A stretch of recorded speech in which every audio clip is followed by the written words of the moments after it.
Hey, how you doing you all? In this video we are gonna see, what if Naruto had harem with femme Shikamaru and Hinata caught them? Movie, and if you want more then please leave a like, share and subscribe. Let's get in the video.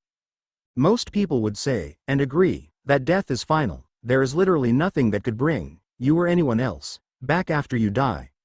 That was it. There was nothing else for you after that, and you probably wouldn't even realize it until finally, you're no more. Death really was the final of everything. Nothing could escape it no matter how much they tried. Of course, there are those lucky people who would have a chance at living for a while longer, but those were few and in between. I wouldn't call myself one of those people. When the first thing you see when you wake up being a scarred face, that had a ponytail that I called the pineapple ponytail, wouldn't you let out some sort of noise, either in fear or discomfort? Of course, at the time I didn't realize that I was, I dunno, a baby. So the fact that there was something like that in front of me made me start crying even harder, causing the man that was holding me to panic a bit, and send a look to the side, almost like he was like a scolded child. "Oh, give her here already, Shikaku." A voice spoke, before I ended up being lifted away from the scary man, and put right in front of a nipple. Wanting to be anywhere but there, I gave a slight noise in discomfort, but baby instincts won out, and I did what babies did. I tried my best to forget what happened at that point, and any other time, that I had to breastfeed, and that was pretty much how it was going to go. But even then, I was more than a little confused. You would think that after getting hit by a car of all things, that you wouldn't be able to live through it, but here I was, sitting on the floor in the body of a baby. Needless to say, I was really confused. At the moment though, I was simply looking around the room that I was in while sitting up in the cradle, a lazy look on my face from what the small mirror that I saw could show me. I had black hair, little tough that it was, and black eyes, but other than that there wasn't really anything remarkable about me that would make any different from any other newborn baby. To be honest though, I felt like I should try and start walking to get out of the cradle or whatever I was in, but I seriously lacked the motivation to even move at the moment. It was almost like laziness was becoming ingrained into my being. Leaning back so that I was laying against the bars of the crib, I gave a once-over to the room I was in, seeing that it seemed to be more of an older Japanese-style house if the rice paper doors was anything to go by. It was cozy and warm, despite the lack of light outside indicating that it was probably winter more than it was actually dark outside. Either way though, I ended up letting out a lazy yawn, as my eyes flickered towards the door to see my mother this time around. I couldn't deny that she was pretty all things considered, with brown hair that was pulled back into a ponytail, and a few strands loose. Her skin was a bit on the pale side, a bit lighter than my own hair color, but at the same time, I really didn't care. This was the woman who had give birth to me in this life, and thinking about it now, I didn't really remember much of my last life other than that I was a female then as well, and that I had been hit by a car. Looking up at her with a lazy look, the woman let out a sigh as she picked me up. "I had hoped that with you being a girl that you wouldn't inherit the laziness that most Nara have, but it looks like I was wrong." The woman spoke, with the only thing I actually got out of the sentence being, Nara, but it didn't sound like my name, so I assumed that it was the family name, something that sounded familiar. Well, that can still change. Little Shikamaru will be the best female heir the Nara has ever had him. There was a name. From the few anime that she had watched, at least she thought she watched, she remembered that name. Shikamaru definitely sounded familiar to her, but she couldn't put her finger on it at the moment. Deciding to ignore it for the time being, including the fact that I was just named, I let my instincts take over as I did whatever it was that a baby did when they breastfed, well besides the obvious part. Of course, the slightly aggravated sigh that came from my mother also caught my attention. "Of course you had to be like Shikaku and have no motivation except for eating." My mother spoke with a sigh as she shifted me a bit in her arms. "If you don't turn out to be a tomboy then I'm going to eat my apron." Ignoring that for the time being, I just decided to drift off into sleep once again, even as I just let my instincts take over. I don't really know how long it took for me to actually consciously move again, but by the time that I actually did, it was to the point where I was walking around on unsteady feet. Time just seemed to fly right by as an infant, and to be honest, I don't really remember a lot of it thinking back on it. Honestly, I wouldn't change anything even if I had the chance to, though I would probably try and figure out the significance of the name that I had at the time. Getting back on track though, I really was a lazy kid. My mother didn't really like it, even as an infant, and my dad, well, Let's just say that he expected it by the time that I started to be able to walk. I was a smart kid, ignorance to the significance of my name aside. As soon as I could start walking, both of my parents started to have me practice with cleverly hidden games that helped with dexterity. My fingers had never been more nimble than that before, and even now, I really wasn't the best, but I was better than a certain idiot I could mention. All joking aside, it was my first words that really caused my path of the lazy person to be set in stone. My father was, needless to say, really happy, considering I was carrying the family's laziness, which was hereditary to be honest. My mother on the other hand, that was the first time that I had seen her as angry as that, but it wouldn't be the last time either. To be honest, I would have preferred to not get on her nerves, but when you take after your father more than your mother, that's a lot harder than you would think. I keep getting off track, don't I? Well, my first words, I bet you're dying to figure it out, aren't you? Well, I bet a lot of you people already know what I said anyway, but for those of you who don't, I'll just outright say it. My first words were when my mother was being tedious with me while I was taking a bath. I let out what could have been a sigh from a baby before letting out, "Mendoske." My mom froze at that, before she started to yell at the top of her lungs for my did. She was apparently in a mixture of angry and happy. Happy because of my first words, but angry because of the fact that the first words I had said were what I had heard my father saying a lot around me when he was talking about my mother. I didn't know what it meant at the time, but needless to say my dad got a really large scolding when it came to saying that word around my mother. What made the situation worse as far as I was concerned though, was the fact that both me and my dad said that one word together at the same time, which just seemed to infuriate her even more. I was 1 year old, at least that's what I thought, when I managed to say my first word, which either meant that I was just being lazy, or I was developing slower. I was thinking more along the first line, because of the fact that on my birthday I met some other kids, one of which was babbling like crazy. I tried to inch away from the blonde girl that was talking my ear off, but I was stuck between her and this boy that was a bit on the heavy side. I didn't have a problem with him, he was nice, considering that he offered me some of the food that his parents gave him. I didn't know what it was, but it was soft and sweet, so I had no problem eating it.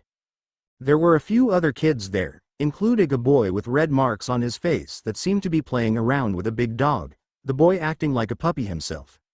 I decided to stay away from him because he was too much trouble. Well, either way, I need to just get this out of the Shikamaru. Nara, the girl with a boy's name, was interrupted as a ball of orange and yellow flew into her, which was followed by a bark of laughter.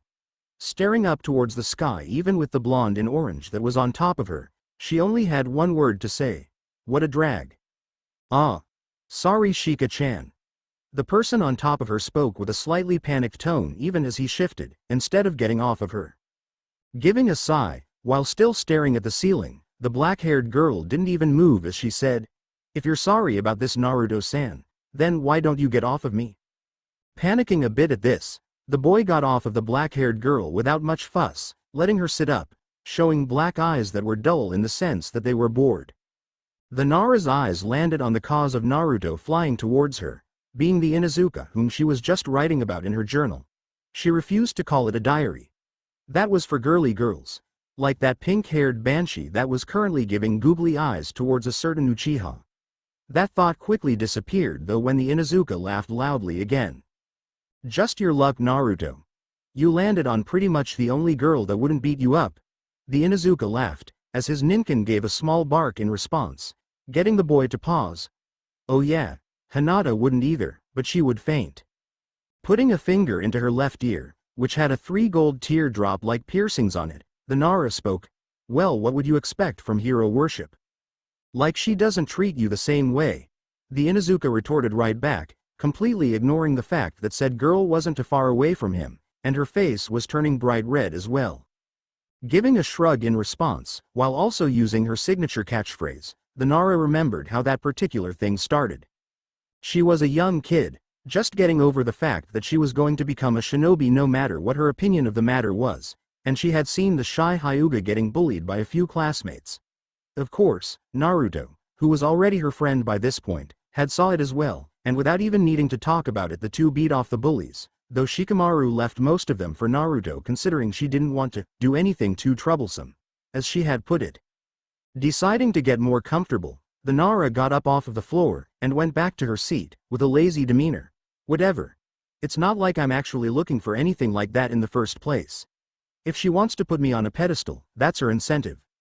Most people would have flinched at the lazy, and almost cold, way that the Nara spoke, but by now everyone who was from a clan had gotten used to it.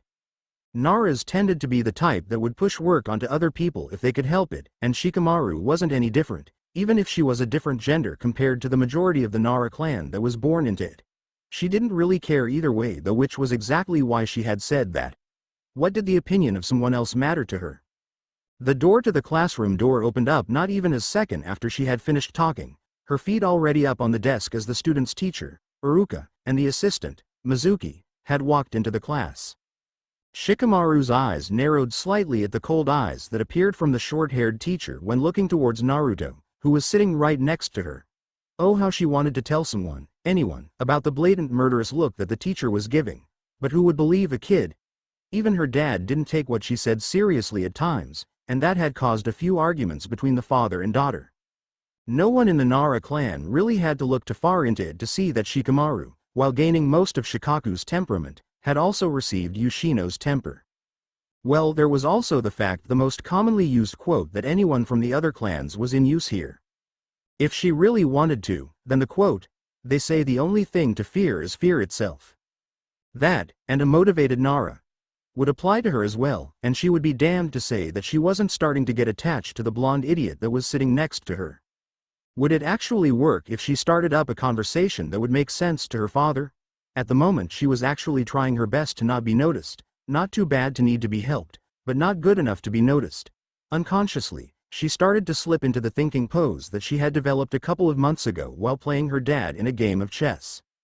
She received a few stares, but the biggest one belonged to none other than Naruto Uzumaki, who was sending her slightly nervous glances. He knew that she hated the looks he received, and when she went into that pose it usually meant that she was overthinking things, or she was planning ahead for something that would most likely get her into a lot of trouble if she was caught. Blue eye flickered back and forth from the teacher in front of the class, to his first friend. Whatever she was thinking of, it definitely wasn't good, considering she usually ended up really motivated right after using that thinking pose. Black eyes opened with a glint that the blonde had seen before, something that caused him to shiver in the process as well. Oh yeah, she was definitely motivated now. Whatever it was that she had planned was definitely not going to end well for whoever she was thinking about in a tactical sense. The last time he had seen that glance, she had gave him a huge lecture that he had actually understood, that caused him to stop trying to get Sakura to go out with him. He was kind of stupid at that point, even if he wasn't as bad anymore, he was still kind of stupid, he would admit that much. Deciding that it was more trouble than it was worth to try and figure out what was going on, the blonde looked back towards his teacher, trying to pay attention and understand what his teacher was talking about. Shika did a lot when it came to helping with that, but she didn't like to help him out in the open. Not because of her parents, he had found out, but because she didn't want to be noticed as anything but average. The fact that she walked through Konoha with him without a problem showed that was what it was more than anything, though he did admit that he was slightly hurt at first, until she explained what it was. A small smile, genuine smile, made its way onto his face as he realized that she wasn't going to abandon him no matter what happened. She was one of the few people that tried to look past just what other people said. She had no opinion of him when they had first met, and the fact of the matter was that she had thought that he was cute when they had first met. Seriously, her first words to him was, "You're kinda cute. I don't get why people don't like you." In an extremely lazy tone that was really blunt as well. Unbidden, his cheeks started to go a bit red at the memory, before he forced it back down so that he could forget about it. He might not like it, but he had to focus on the class in front of him if he wanted to be a great ninja. That was one of the first things that Shikamaru had pounded into his head when they had first became friends. With his focus though, he didn't notice the Nara sending him a look that had her eyes glinting with motivation. Shikamaru was looking at her journal, the first entry complete now, with the last sentence being that she just needed to get things out of her head, right after her little thought of staying away from a young Kiba. The boy was really annoying then, and he wasn't much better now. The fact that he hit on her here and there now just made things worse as far as she was concerned. She really didn't want to hurt the idiot dog, but if she had to she would without a problem. She wasn't going to be anyone's pretty little wife, as the dog had said. It wasn't really necessary, but she took a low blow on him for that one, getting her disqualified in the little sparring match that the teacher had set up for the students. Ignoring that for the time being, Shikamaru looked towards her father, who was sitting across from her with a cup of tea, a couple of papers in his hands that he was going over. She paused for a few seconds to brace herself for this, before she spoke. "The Kyuubi, it's not dead, is it? I was wondering when you were going to ask." Shikaku spoke after a few seconds of silence, the two ignoring what they were doing now to look towards each other. "You've always been too smart for your own good. I swear you were looking at my scars more than my actual face when you were a baby." Giving a lazy look that matched her father, Shikamaru just shrugged. "I could have been for all you know, but you still didn't answer my question." Well, I can't exactly talk about it, considering it's a village secret, but how about you tell me what you think is going on?" Shikaku spoke with a slight smirk, the type that showed that he was basically saying that he was going to say what was right and what was wrong of what she said. Giving a slow blink towards her father, before setting her journal down, the 9-year-old spoke. "I think that Naruto has the Kyuubi inside of him, somehow. I think with whatever Fuinjutsu is, and because of that, most of the village hates him for something that's inside of him." Well, Fuinjutsu is the art of using seals to do various things, such as sealing an object into a scroll. The Nara responded after taking a small sip of his tea, speaking in a way that made it seem like he had spoken to answer her question of what Fuinjutsu was, and not confirming what she had said. Giving a nod towards her father, Shikamaru wrote something else onto the journal, before looking back towards her dad. "So, I had another thing I wanted to ask. I managed to get into the genin section of the library, legally of course, and I noticed that the Nara, Akamichi, Yamanaka clan heirs usually get stuck on a team. I think that should change." Shikamaru ignored the narrow-eyed look that she got from her dad about sneaking into the genin section of the library. You needed to at the very least be a genin to get into there, as the name suggested, and she had, deliberately, snuck into there. No Nara would try and learn something that was above their station, unless they were. Shikaku's eyes narrowed as he realized what was going on. His daughter was motivated about something that had made her break a few rules to learn what she needed to know. Thinking over it, his eyes widened slightly in realization as he finally understood what was going on. She was really pushing it, wasn't she? But then again, she was just as much Yoshino's daughter as she was his. When she got motivated to do something, then she was going to try everything she could to try and get what she hoped she could out of the situation. In this situation, it seemed that he really didn't have much of a choice. Giving a sigh, the older man looked towards his daughter one more time, before he said, "I'll bring it up to the Hokage. But the question is, how motivated are you to do this? You do realize what makes up the other teams as well, right?" "What a drag," was the simple response from Shikamaru as she looked towards her father with the same lazy tone. Motivation burning in her eyes at the same time, though. "Why would I bring this up if I wasn't motivated enough to try and do what I'm aiming for? You know just as well as I do what the motto of our clan is."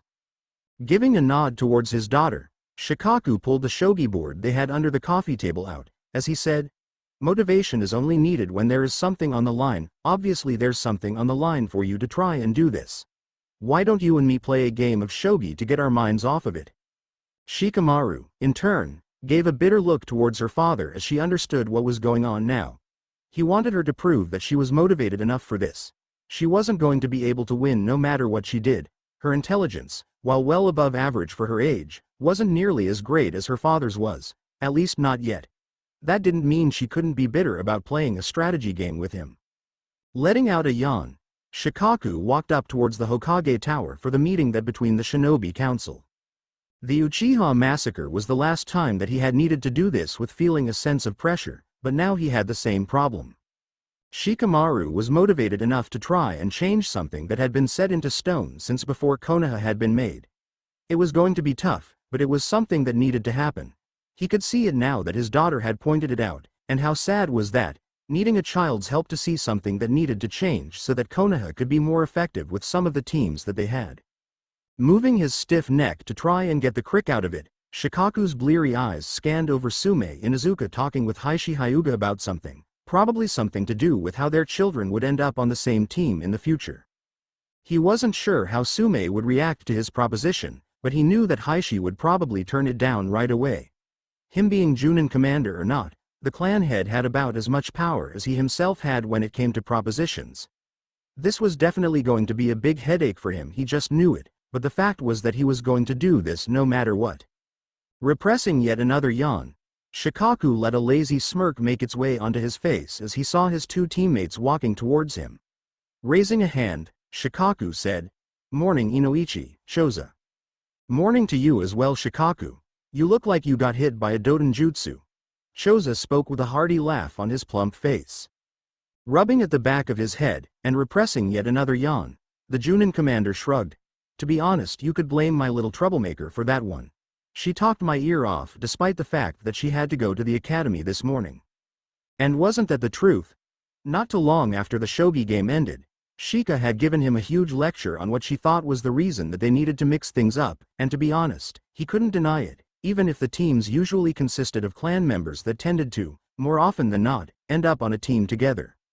The Uchiha, for example, tended to be put onto teams of 3 of their own because of the fact that no one else knew about the Sharingan but them, and fighting was the only way to unlock the thing.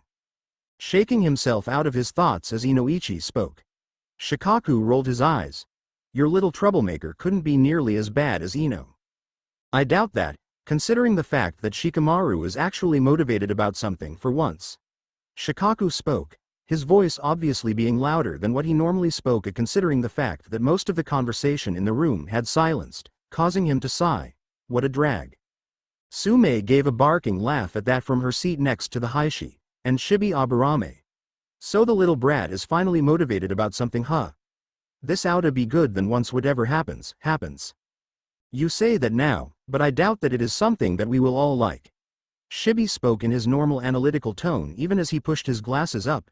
"Am I correct to assume this, Shikaku-san?" Giving a shake of his head, the Nara leaned back in his chair that he and his two teammates took. "Well, you're not wrong. Still though, this is something better discussed when the Hokage gets here." Shibi simply gave a nod as everyone else went back to their own conversations. Really, with how things were going, just from the Aburame head talking, he knew this was going to be really troublesome, but he knew that if he didn't do it, then his daughter would bring it up to the Hokage herself, and he knew that she wouldn't be taken seriously. There was also the fact that she could get into trouble with the fact that she had snuck into the genin section of the library. Seriously, she just dug herself into a hole, one she herself had admitted to digging, but she didn't regret it as far as he was able to see. Really, he just wanted to relax at this point, but he knew that wasn't going to happen, especially when the Hokage walked into the room. Staying silent for the time being as the Hokage discussed the problems that the clans had, and things they needed, Shikaku bided his time, and also prepared himself for most of the room to lash out at him in some way. He really didn't know about a few of them, but the more strict clans such as the Aburame and the Hyuga would definitely not like this. Stifling the urge to let out his daughter's signature catchphrase at the fact that he was going to have to deal with this soon. "Shikaku." The voice of Hiruzen Sarutobi spoke, causing the Junin commander to look over towards the older man. "Sume informed me that you had something else you wished to discuss?" Giving a sigh, Shikaku sat up in his chair, gaining a serious look that would often be associated with him being in the middle of explaining a strategy. What a drag. "Well, Hokage-sama, I was thinking over a few things, and even my daughter brought some things to my attention about the way that teams are set up. Everyone here knows that the teams are set up by their overall ranking in class." The only Hyuga in the room spoke with his normal stuck-up tone of voice, something that caused Shikaku to let out a sigh. Giving the man a flat look, Shikaku spoke. "You and I both know that's bullshit. Every year we always end up with a team that consists of an Inuzuka, a main branch Hyuga, and Aburame, if they are in the same year. Most of the other teams are decided that way, but that usually only happens if there aren't clan heirs or heiresses." Hisashi didn't seem happy about that being shoved into his face, even as Sume and Shibi stared at Shikaku with questioning looks. "What are you going on about, Shikaku?" "I would have to agree with Inuzuka-san with this, Nara-san. I do not understand what this has to do with anything that we have discussed here today." Shibi responded right after Sume, the rest of the council, minus Haishi, looking just as confused. Putting a hand onto his face while mumbling about this being way too troublesome, before he looked back up, looking the 3 clan heads in the eye. "Look, I trust the system that we made for our graduating genin just as much as anyone else in this room, but times are changing, What are we going to do when people finally understand what's going on with our teams and they send out people to counter our teams? What are you? Inoichi started to ask, before a hand touched his shoulder, causing him to stop as he looked towards the Hokage. Hiruzen looked towards Shikaku with an unreadable look, as he asked, "Are you saying that the current system is unacceptable?" "With all due respect, Hokage-sama, yes it really is." Shikaku spoke in a blunt tone as he looked towards the man that he was pretty much directly under, the dead last in the academy being put with the top kunoichi and Rookie of the Year, as far as I'm concerned, is fine considering it does just like you said before, balances the team. What I have a problem with, however, is the fact that we are becoming a bit predictable with our team assignments for the rest of the students of the years. With the current assessment, more and more civilians are being turned away because of the way the assignments put them together in a way that they wouldn't last long outside of Konoha. To put it glibly, the way it is now is costing us more than we can afford if we keep up with this way. The rest of the council stared at Shikaku with wide eyes, even Heishi for that matter, as he started to talk about the faults of the current system. The way that Shikaku was making it seem was that the current system was making the teams unbalanced and even killing some of their young shinobi. To be honest though, that was exactly what he was talking about as well. After the talk that his daughter and he had, he went into the mission records to see if the statistics were correct, and for anyone under the rank of Joinin, that was true. The Chunin that went onto some missions were promoted because of their strategy, and that was it, and when they were put onto teams like that, they ended up killed by woefully superior enemies. The biggest thing though, was that not only was that happening now, but it had been happening since before Hiruzen had become Hokage. The fact that it had been happening for that long without anything or anyone fixing it, was aggravating to say the least.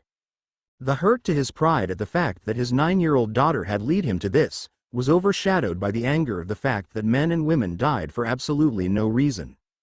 A slightly different team assignment, or a bit more training, would have saved hundreds of lives in the past 60 to 70 years, and would have made Konoha stronger. This was really troublesome, but he didn't regret the fact that his daughter had helped him figure this out. Of course that's also ignoring the fact that didn't get any sleep because of it. Ignoring that for the time being, Shikaku looked towards Hiruzen after he gave his findings with the mission records. The whole council was deathly silent, as they all took in what the Junin commander had found out, though just a little bit of research. Sume was angry, needless to say, about the fact that many of her clan could have still been alive and happy, if they had received more training from Joinin that could actually help them better than the one they had got received. She wasn't the only one, with an angry buzzing coming from Shibi indicating his mood, even as Heishi glared at the table realizing that this also worked with his clan as well. Of course, Choza and Inoichi also agreed with this as well, knowing their friend well enough to know that he wouldn't present anything that he didn't believe in. Hiruzen let out a tired sigh as he put a hand to his face. "I understand, Shikaku. Thank you for bringing this to my attention. The fact that the teams that had the dead last and the Rookie of the Year in them had the lowest casualty count, however, says a lot.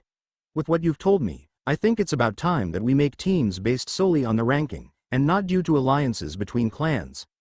I am sorry to say that your team will be the last Ino-Shika-Cho, Shikaku, Inoichi, Choza. That's fine to be honest, Hokage-sama." Choza spoke with a soft frown on his face. "I just wish that we would have been able to find this sooner. Maybe then we could have saved more of each of our clans, and more civilian-born shinobi as well." Inoichi gave a hum of acknowledgement at that as well, as he looked towards Shikaku. "I have to agree with Choza on that manner, but how did you even think to look for this anyway? Let's just say that a certain troublemaker pushed me in the right direction." Shikaku spoke, as he looked out towards the window in the meeting room towards the academy. Shikamaru gave a glare towards the girl that was in front of her at the moment. The Nara had made it to school later than she normally did, which was why Naruto had already been in class waiting for her instead of waiting for her outside of the school, and of course, that had caused him a bit of trouble with a certain Uchiha due to the fact that they disliked each other a lot. Naruto was still the dead last of the school's ranking, and that wasn't due to a lack of trying, but the fact of the matter was that when Shika arrived, she was greeted to the sight of Sakura Haruno punching Naruto in the head while she screamed at the top of her lungs to leave Sasuke-kun alone. Naruto, being the type of person who was horrible with lying, and told Shikamaru when she asked what he did, that he was just glaring at the teme, as he called Sasuke. Sakura took another swing at Naruto for calling Sasuke that, before Shikamaru caught the fist with a tired sigh, but a glare in her black eyes. Everyone looked on after that with wide-eyed looks at the fact that the laziest person in school had stopped Sakura like it was nothing, especially considering she was well known for being stronger than she looked. Alright, you're gonna need to stop trying to destroy what little brains Naruto has left. The Nara spoke in a lazy drawl even as she ignored the yell of indignation from said blonde. He's not the smartest of people, even he admits that, but I don't think you really had any reason to punch him. Sakura let out a growl as she swung her other fist, having it connect with the Nara's head, sending her backwards right as Iruka walked in. Shut the hell up, you tomboy. What do you know about the idiot? Quite a lot actually, since, you know, he's my best friend? The black-haired girl spoke as she rubbed her jaw a bit due to the pain of being punched in the face, though her eyes quickly landed on the stock-still form of Iruka. Iruka-sensei. Guess this is getting kinda troublesome. Well, since you're here, do you think I could spar Sakura here? I mean, she did just hit me in the face and all. Snapping out of his trance, the teacher stared at the lazy girl for a second, before he nodded. If that's how you want to sort things out, Shikamaru-san, then by all means. Oh, and let everyone in class watch, would ya? Shikamaru spoke as she stood up, ignoring the jeers that she was getting from the rest of the female population that liked the Uchiha. I'm probably going to be a bit more active here soon, all things considered, and I want to show that. The teacher blinked a bit in surprise, but he nodded anyway, showing that he understood what she was asking, no matter how much it surprised him that she was actually going to do this. Telling the rest of the class where they were going, Shikamaru ignored Sakura, who had a confident look on her face as she passed by. The black-haired girl simply put her hands into her pockets, as she walked through the door first, Naruto not too far behind her. Catching up to the Nara, the blonde gave a wide-eyed look towards his best friend. What are you doing, Shika-chan? I thought you wanted to stay unimportant? I found out something that gave me some motivation. The girl spoke while looking towards Naruto out of the corner of her eye. I don't know if you know how teams are made up, but if it's the way that I'm thinking, then so long as you're dead last I won't be on your team, something that I actually want. I can't prove it, but I think someone is sabotaging you as well, so you'll probably be dead last even if you're the best kid in the class. Naruto looked at the Nara with wide eyes, before he asked, does that mean that the top two in the year are on the same team as the bottom? See? I told you you're not as stupid as you think you are. Shikamaru spoke with a smirk on her face as she ruffled the shorter boy's hair a bit, getting a squeak from him out of embarrassment. You really need to use your head more often, seriously. Crossing his arms while turning away from the girl, a giggle caught both of their attention as Hinata caught up to them, poking her fingers together as a nervous habit. You two are almost like siblings, you know that. Hey, you didn't stutter. Shika spoke with a happy expression as she did the same thing to Hinata as well, since she was taller than both of them at the moment. But nah, I don't think I could be this idiot's brother. I like him, but I don't think it'll ever be in that sense. The Nara had no delusions that things could go in a completely different direction than what she could think up. She knew for a fact that humans were the one thing you could never plan around unless you were in a battlefield, and even then, you can't predict everything that's going to happen. In this case, it was more along the lines of Shikamaru not knowing where things would end up, like if she would end up in love with Naruto, or if Hinata would, all things considered. God forbid if the shy Hyuga ended up finding that she was not only in love with the blonde, but her as well.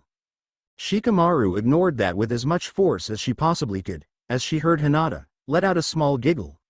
I've been trying to get better with talking without stuttering. Giving the blue-haired girl a smile and a nod, Shikamaru's expression turned more serious as she looked towards the circle where the Sakura was waiting for her. Rolling her eyes at the fact that the pink-haired girl was cracking her knuckles, Shika just walked into the ring with her hands in her pockets. She looked to the side towards Iruka, seeing that he was ready, and then looked back towards the pink-haired girl who had punched the Nara's friend. I don't even know why you agreed to this, considering you just give up every time you enter the ring. Sakura let out with a taunt, trying to look intimidating, well as intimidating as a 9-year-old with pink hair could. Letting out an unrestrained yawn, the Nara simply mumbled, what a drag. Why did I agree to this again? Kick her ass, Shika-chan. Naruto yelled at the top of his lungs, which was followed by a quieter, you can do it, from Hinata. Oh yeah, it was because of that idiot, she reminded herself as she stared Sakura down. Well, this was either going to end in disaster, or it was going to turn out the way she wanted. Either way, things definitely were going to get troublesome for the Nara.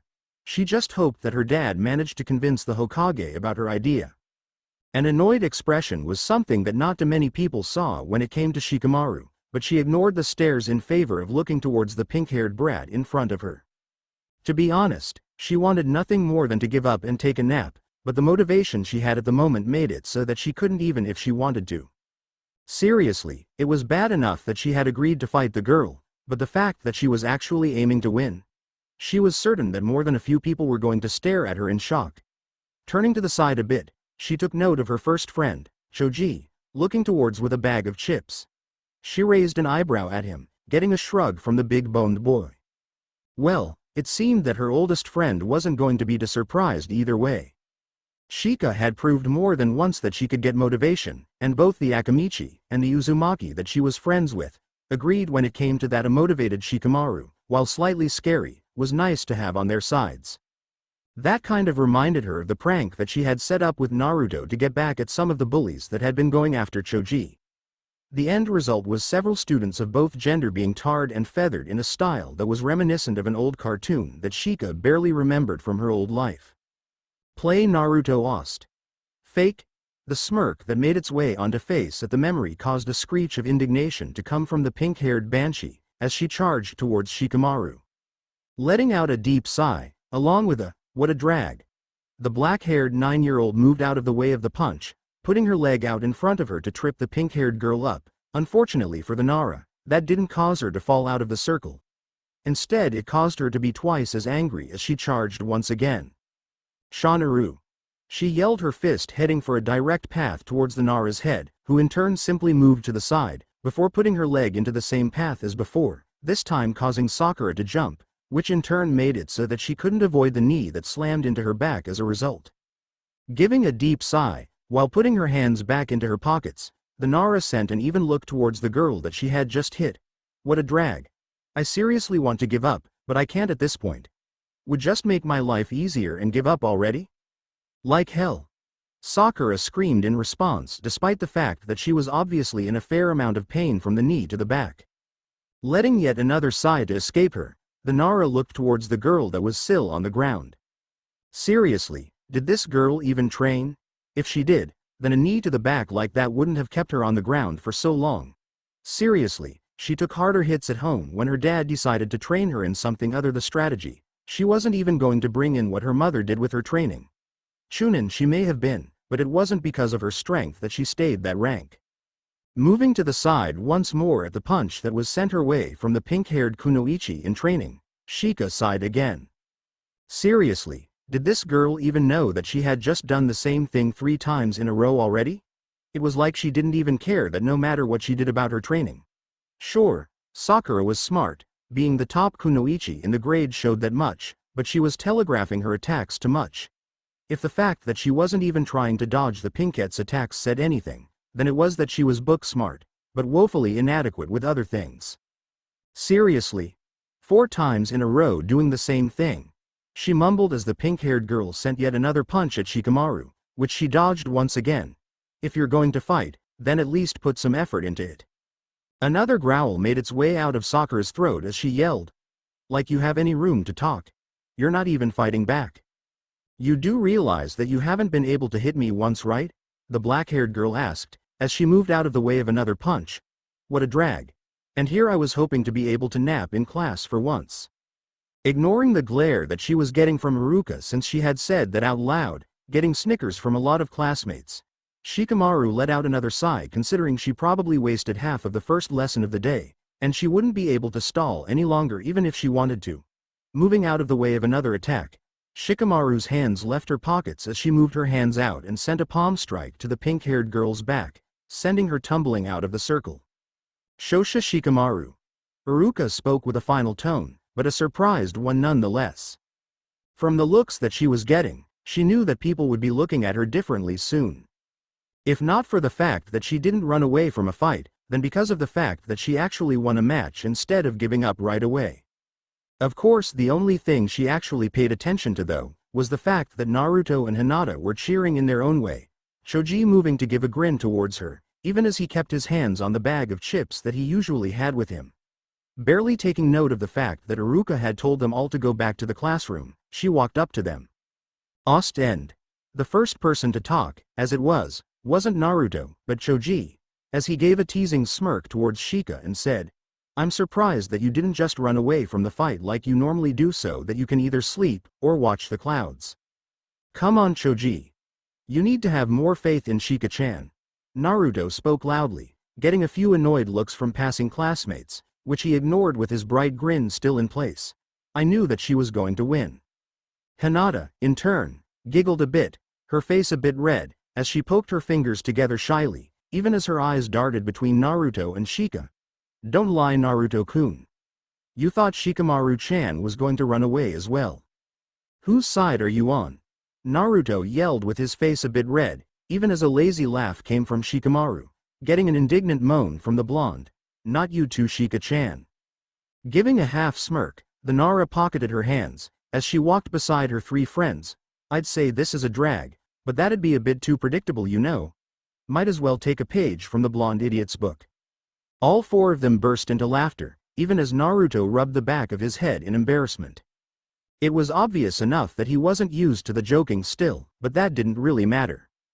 The four of them were thick as thieves, and it would take a lot to change that. Unbidden, a dark thought seeped into the back of the Nara's thoughts about what was going to happen when they became genin, before she forced it away. They still had a few years before that, and it wasn't really worth it to think about it. Thinking over a few things, the Nara laid back in her seat the second that she got into the classroom, her black eyes scanning the room. A lot of the students ignored the four of them as they sat in relative proximity: Shino Aburame and Kiba. Sitting in front of her, Naruto, and Hinata, with Choji, the six of them being closer than the rest of the class if everyone was serious. Shino, while quiet, didn't have a problem with Naruto like the rest of the class, and that put him into Shika's good books, unless he did something stupid. Kiba, on the other hand, liked to roughhouse with Naruto when he could get away with it. Honestly, she didn't know who had more energy at times, the dog in a human's body, or the Energizer Bunny from hell. The chuckle that escaped her at that thought got some confused looks from her five friends, but seriously, it was just funny to think about it. The amusement quickly disappeared when her eyes landed on Mizuki-sensei again. While she had barely any knowledge of the place she had ended up, this bastard was one thing she couldn't forget no matter what she did. Considering that he had only recently begun to be Iruka's assistant, she hadn't thought up a lot of things to do to him, but she was going to. Thinking about it, she was going to have to ask Naruto when got the chance to plan things out with him. Maybe even get her friends to help her with this endeavor. Shikamaru had to suppress the evil smirk that threatened to appear on her face at the fact that she was going to make this man's life a living hell. She would need to learn his habits a bit more before she could be certain, but once she did, then he was going to wish he wasn't a part of the class. Either way though, she needed to make sure it wasn't too bad since she didn't want him to leave the class. Letting out a yawn, the black-haired girl looked towards her teacher, before her eyes started to feel heavy. She had managed this long, which was a record to be honest, but it was time for her to sleep. She couldn't fight it any longer. Seeing amused look she got from the Hyuga heiress, she knew that Hinata was going to lord this over her, but to be honest, she couldn't care less. After giving the girl a look that said, "Go on without me," her eyes slipped closed without missing the giggle. And her eyes closed shut, barely noticing the comforting feeling she got from both of her classmates. "You know, you could have woken me up before Iruka threw an eraser at my head." Shikamaru grumbled even as she laid against the tree that was in the playground area of the school where she and her friends sat during lunchtime, sporting a nice lump on her forehead. A grinning Naruto just gave a loud laugh, as he said, "Hey, you're the one who's lazy enough to sleep in the middle of one of Iruka-sensei's lectures." "I have to agree with the idiot this time." Kiba snickered, even as Akamaru barked with him in agreement. The blonde, however, didn't appreciate the comment, as he glared at Kiba. "What was that you mutt?" "You heard me, you dumbass," Kiba yelled, which in turn caused Naruto to tackle him to the ground, both of them rolling around, getting an exasperated huff from the Ninken puppy. The rest of the group just let out amused expressions, or sounds as the two started to fight with each other again. Honestly, this was such a common occurrence that it didn't even surprise them anymore.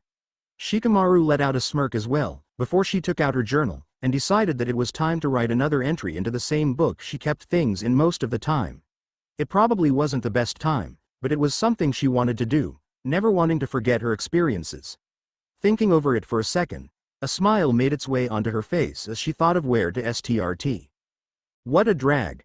First I get forced to walk around the village, even if it is my first time outside of the village. I was only 3, damn it. Why did my parents have to force me to go outside when all I wanted to do was watch the clouds for once? I never really had the chance to before, and that was definitely annoying. I mean, I don't ask for a lot, so is letting me watch the clouds for once too much to ask? I seriously hadn't been outside of the house all that much. But no, they just had to put me out into the open. Anyway, moving on, I realized just how big the place I lived in was when my dad, Shikaku, brought me outside of the clan compound. Of course, the second that I saw the giant faces on the mountain, my mind went blank. I mean, wouldn't you do the same thing if you saw something that you could have sworn was fictional was in front of you, in person for that matter? Seriously, there were 4 giant faces on a cliff off in the distance, with a large building that had the kanji for fire on it, not too far off from where we currently were, and that was more than enough to make my mind go blank for a second. High IQ or not, if you were startled enough, anyone would freeze in shock. Thankfully, my dad took it in a way that I was incredibly impressed by the village, which was also part of the reason I froze, but not the whole thing, which was why he said, I had the same reaction when I was your age and I saw Konoha. This is the reason that I became a shinobi Shikamaru-chan. I want this to stay standing for a long time to come, and what better way than to do so from a high position where I can actually influence things. Mendokus. I get that you want me to be a shinobi G-san, but isn't that laying it a bit thick? I had asked with a slightly annoyed look towards my dad. I was advanced for my age with words, but I was about average with everything else, to be honest. Well, my intelligence was a lot higher than normal considering everything my dad did when I was still a little girl, but now so much. I wasn't near what my father was in terms of IQ, and I don't think I ever will be, but I was definitely above most kids my age. Of course, at the same time, my did things that would increase my thinking more as I grew. Lazy as I was, I knew training when I saw it. Getting a chuckle out of my father for my comment, the man just shrugged.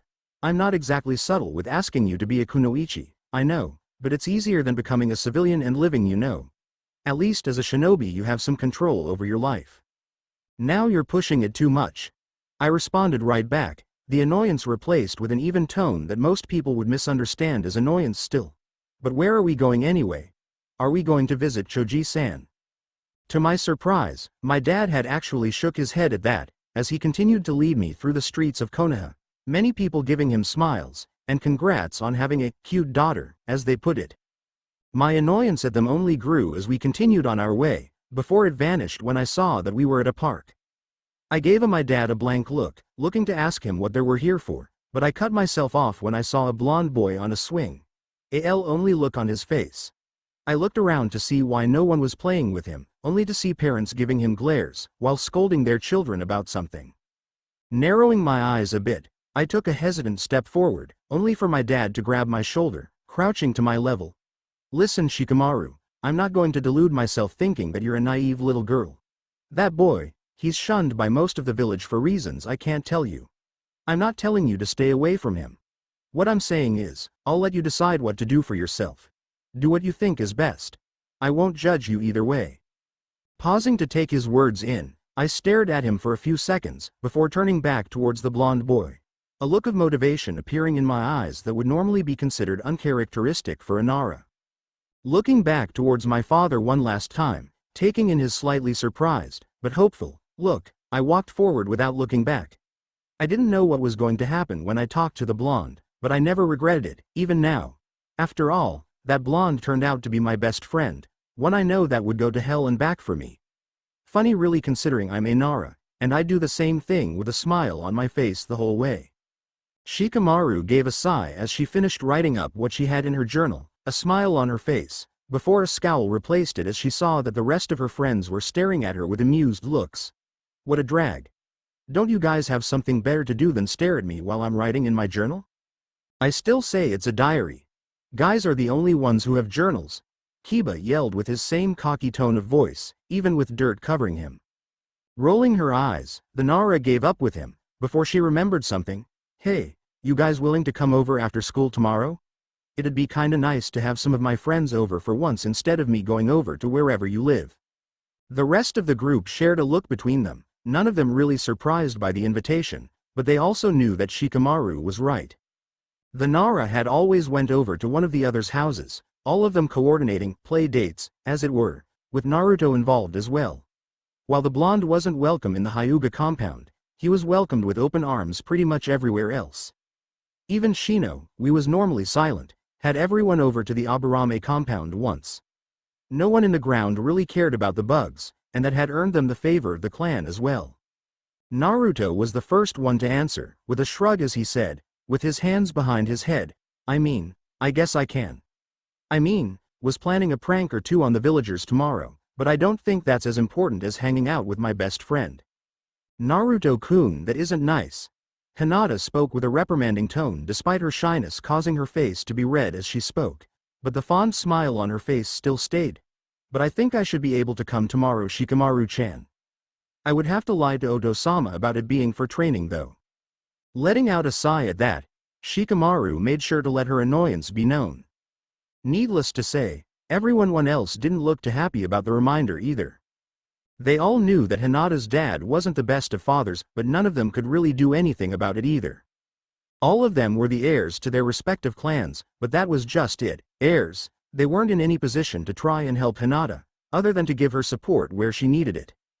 To be honest, they helped her out with her confidence a lot as well, considering she didn't faint at the sight of Naruto, or Shikamaru for that matter, when they talked now, unlike before. The two really did wonders for her confidence, but she was still extremely shy, and she didn't have a mean bone in her body, considering the fact that she actually apologized after a match where she beat someone. It was kind of sweet thinking about it, but at the same time, Shikamaru knew that she wouldn't be able to do that once they all became actual shinobi. Deciding to ignore it for the time being, the Nara looked towards his friends, even with knowing that their lunch period was almost done. She had a reason to fight, that much was certain at the very least. Motivation was a strong force, and even for someone as lazy as Shikamaru, she was determined to keep going. Though, there was a part of her that seemed to laugh at the determination, she squashed it. She wasn't going to have any doubts now, not while she had the ability to actually do something. Letting out another yawn as she walked back to her clan's compound, a shift of her eyes showing that she was scanning the area around her still to make sure that no one was going to bother her. But of course, that didn't last long as a blonde girl ran right up to her, blue eyes narrowed in anger. Shika barely had the chance to look in her direction, before a fist hit her in the side of the head, sending the Nara tumbling to the ground, holding her cheek. The hell? Shikamaru asked with narrowed eyes at the blonde in front of him. What was that for you, troublesome blonde? The girl let out a growl, as she pointed right towards Shikamaru. You know exactly what that was for, you lazy bum, apologize, now. Aw man, you know what? I'm sorry, there. The Nara spoke, trying to get things over with, even as she stood up, only to get another fist to the other cheek, this time by a pink-haired brat who had appeared not too far away. Sakura pulled off the same pose as the blonde brat that was beside her, as she yelled, "Don't half-ass it, apologize correctly." What a drag, can't you two just leave me alone? I wanted to get home and take a nice warm bath before Dad got home. The girl on the ground groaned in annoyance. Wasn't that the truth though? Her dad never left her any hot water when he got home before she did, and that was something that was just going to make things even worse as far as she was concerned. First, she managed to win a fight and get stared at in class the whole time, even the Uchiha was looking at her. Then there was the incident that left her with a bump on her head because of Iruka-sensei. And now there was this. Why couldn't she just be left alone so she could take a hot bath? Seriously, she would go to the hot springs if she could, but you had to either be a genin, or have an adult go with you, and her mother didn't like public baths, so that was out of the picture as well. What the hell? A loud voice screamed at the top of their lungs, causing the black-haired girl to pause and stumble a bit, at just how loud the voice was. Sending an annoyed look in the direction of Naruto's apartment, Shikamaru knew that the idiot had something to do with this, but from the sound of it, the blonde wasn't in any trouble, which was why she completely ignored the voice, and continued to walk forward. She wasn't getting involved with whatever that was, that much was for certain. Shikamaru was taken out of her thoughts, as she rolled backwards to get back onto her feet, seeing that the two had tried to attack her once again. Letting out a groan of annoyance at not only the fact that she got into yet another fight, but the fact that this was attracting a crowd as well. She could have sworn there was an Anbu watching as well, not even being obvious about hiding if she could see them. Moving out of the way of yet another attack from the two, by simply backing to do so, the Nara groaned in annoyance once more. "Come on you two, just knock it off, you're causing a scene, and being troublesome, damn it." "Not until you apologize."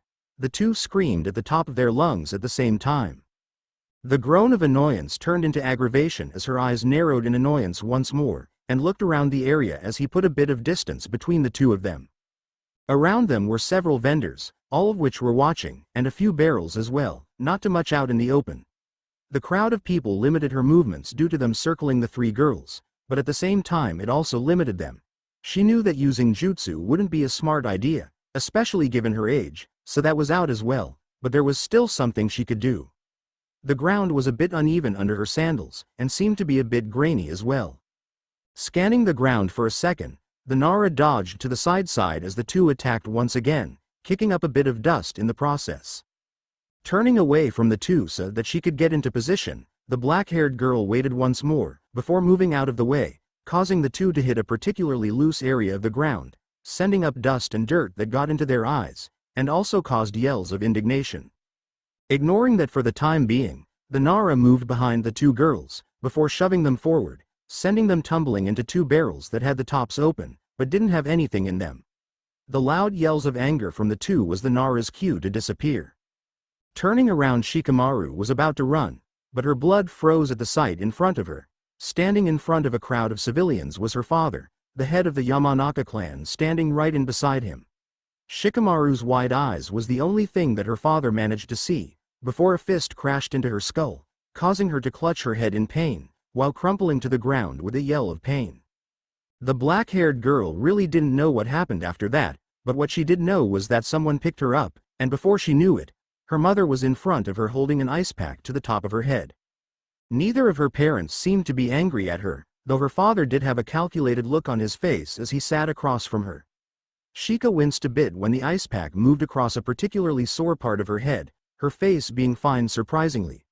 With the silence stretching out, the black-haired girl started to feel awkward at her father's stare, before she sighed, and decided to try and say something. "What happened at school to cause those two to attack you, Shikamaru?"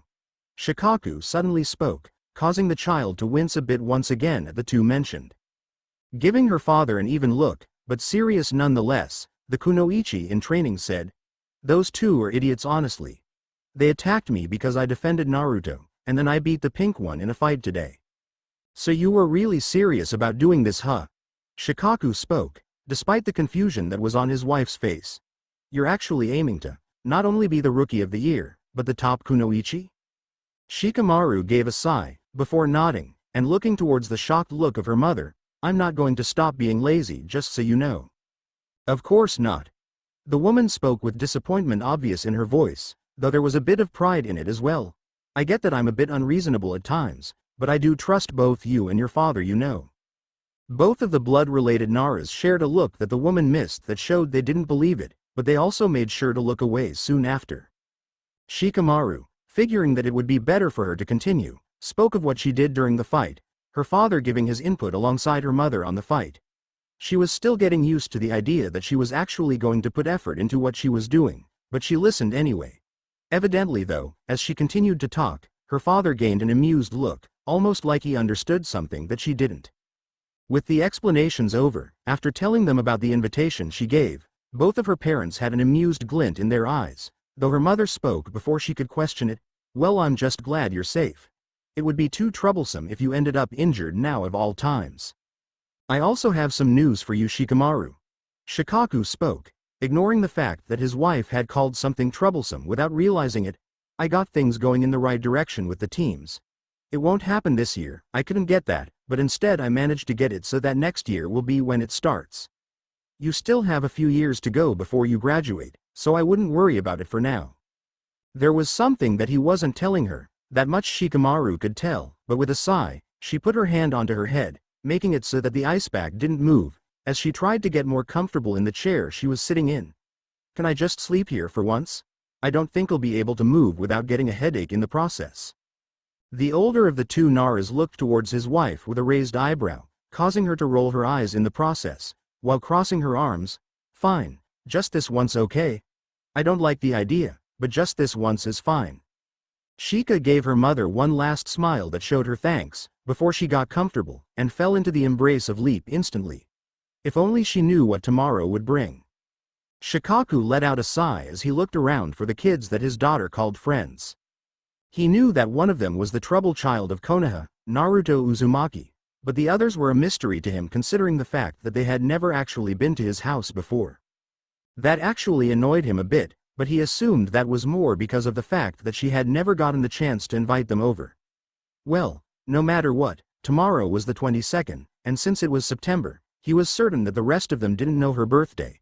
She hadn't invited anyone over for her birthday the last 4 years since she thought it was too troublesome for people to celebrate the day she made it into this world. That was what she had said, but there seemed to be something else that was keeping her from telling anyone her birthday. It was almost like she didn't think of her birthday being the 22nd of September. He could read people, his daughter as well, but he couldn't understand why she was like that. There always seemed to be a bit of a melancholy feeling around her during the 7th of April, but other than that, there wasn't anything that he actually could see that would be the problem. He was certain that she would tell him eventually, but the question would be when she would open up. Ignoring that for the time being, Shikaku, in a henge, walked up to the teacher's lounge. Before dispelling said henge, he didn't want his daughter finding out about this after all. Knocking on the door, and waiting a second, Shikaku's eyes landed on Mizuki, the teacher's assistant. The white-haired Chunin sent a wide-eyed look towards the Junin commander, before he swallowed thickly, and let go of the door. The guy's nervousness was understandable, but the fear was something that caused Shikaku to narrow his eyes a bit in suspicion. Deciding to leave that alone for the moment considering what he was trying to do, the Nara put his hands into his pockets. "I'm looking for Amino Iruka?" Shikaku asked, while looking at the Chunin in front of him with a hard gaze, showing that he wasn't going to go away until he talked to the person that he was looking for. Swallowing thickly, the Chunin led the Junin commander into the room, and to the teacher that he was looking for, who was currently grading some papers with a sigh.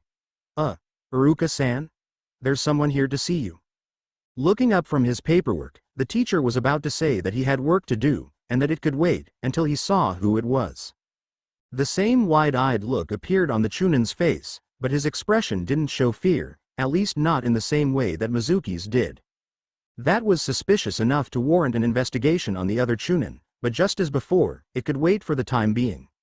This was more important as far as he was concerned considering the fact that it involved his family.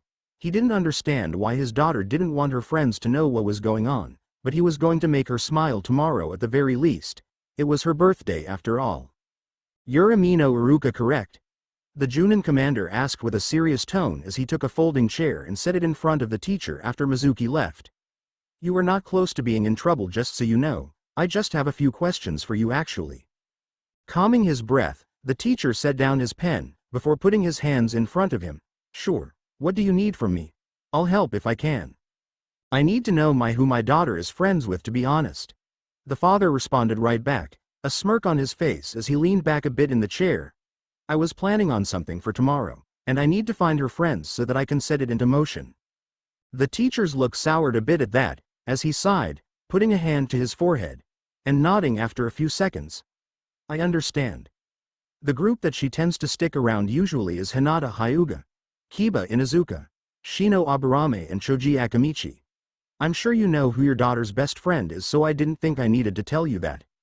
Shikaku gave a nod, and a thanks to the Chunin, though his eyes did end up narrowing a bit when he realized the barely hidden contempt for Naruto in the man's voice. He didn't blame the man though, considering the fact that it was mainly along the lines of uncertainty than true anger. He wouldn't be surprised if the man became Naruto's best friend not even a few months from now. That just seemed to be how the blonde worked, considering the fact that he was friends with the rest of those clan heirs as well.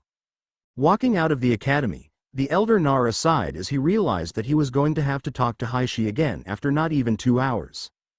Hinata would no doubt be home by now, and that meant that he was going to have to go to the Hyuga compound to try and convince the man that his daughter should come to Shikamaru's birthday party tomorrow. Shikaku had nothing against the man, but he could be a bit stuck up, but he wasn't as bad as some of the other Hyuga as far as he could tell just from going to the compound once.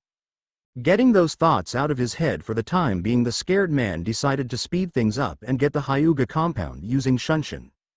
He knew that it would surprise a few of the Hyuga that often stood guard of the gates, but it was mainly because he was in a rush in the first place that he was willing to do it. The things he would do for his little girl. Not that he would ever be able to call her that out loud. He shuddered a bit just thinking of the stuff that the heiress could do if she called in a favor from the blonde knucklehead. That wasn't something that he was going to test. Unfortunately for Shikaku, he was right when it came to causing the Hyuga to jump when he appeared, though at the same time, it would seem that they didn't attack, so that was a blessing at the very least.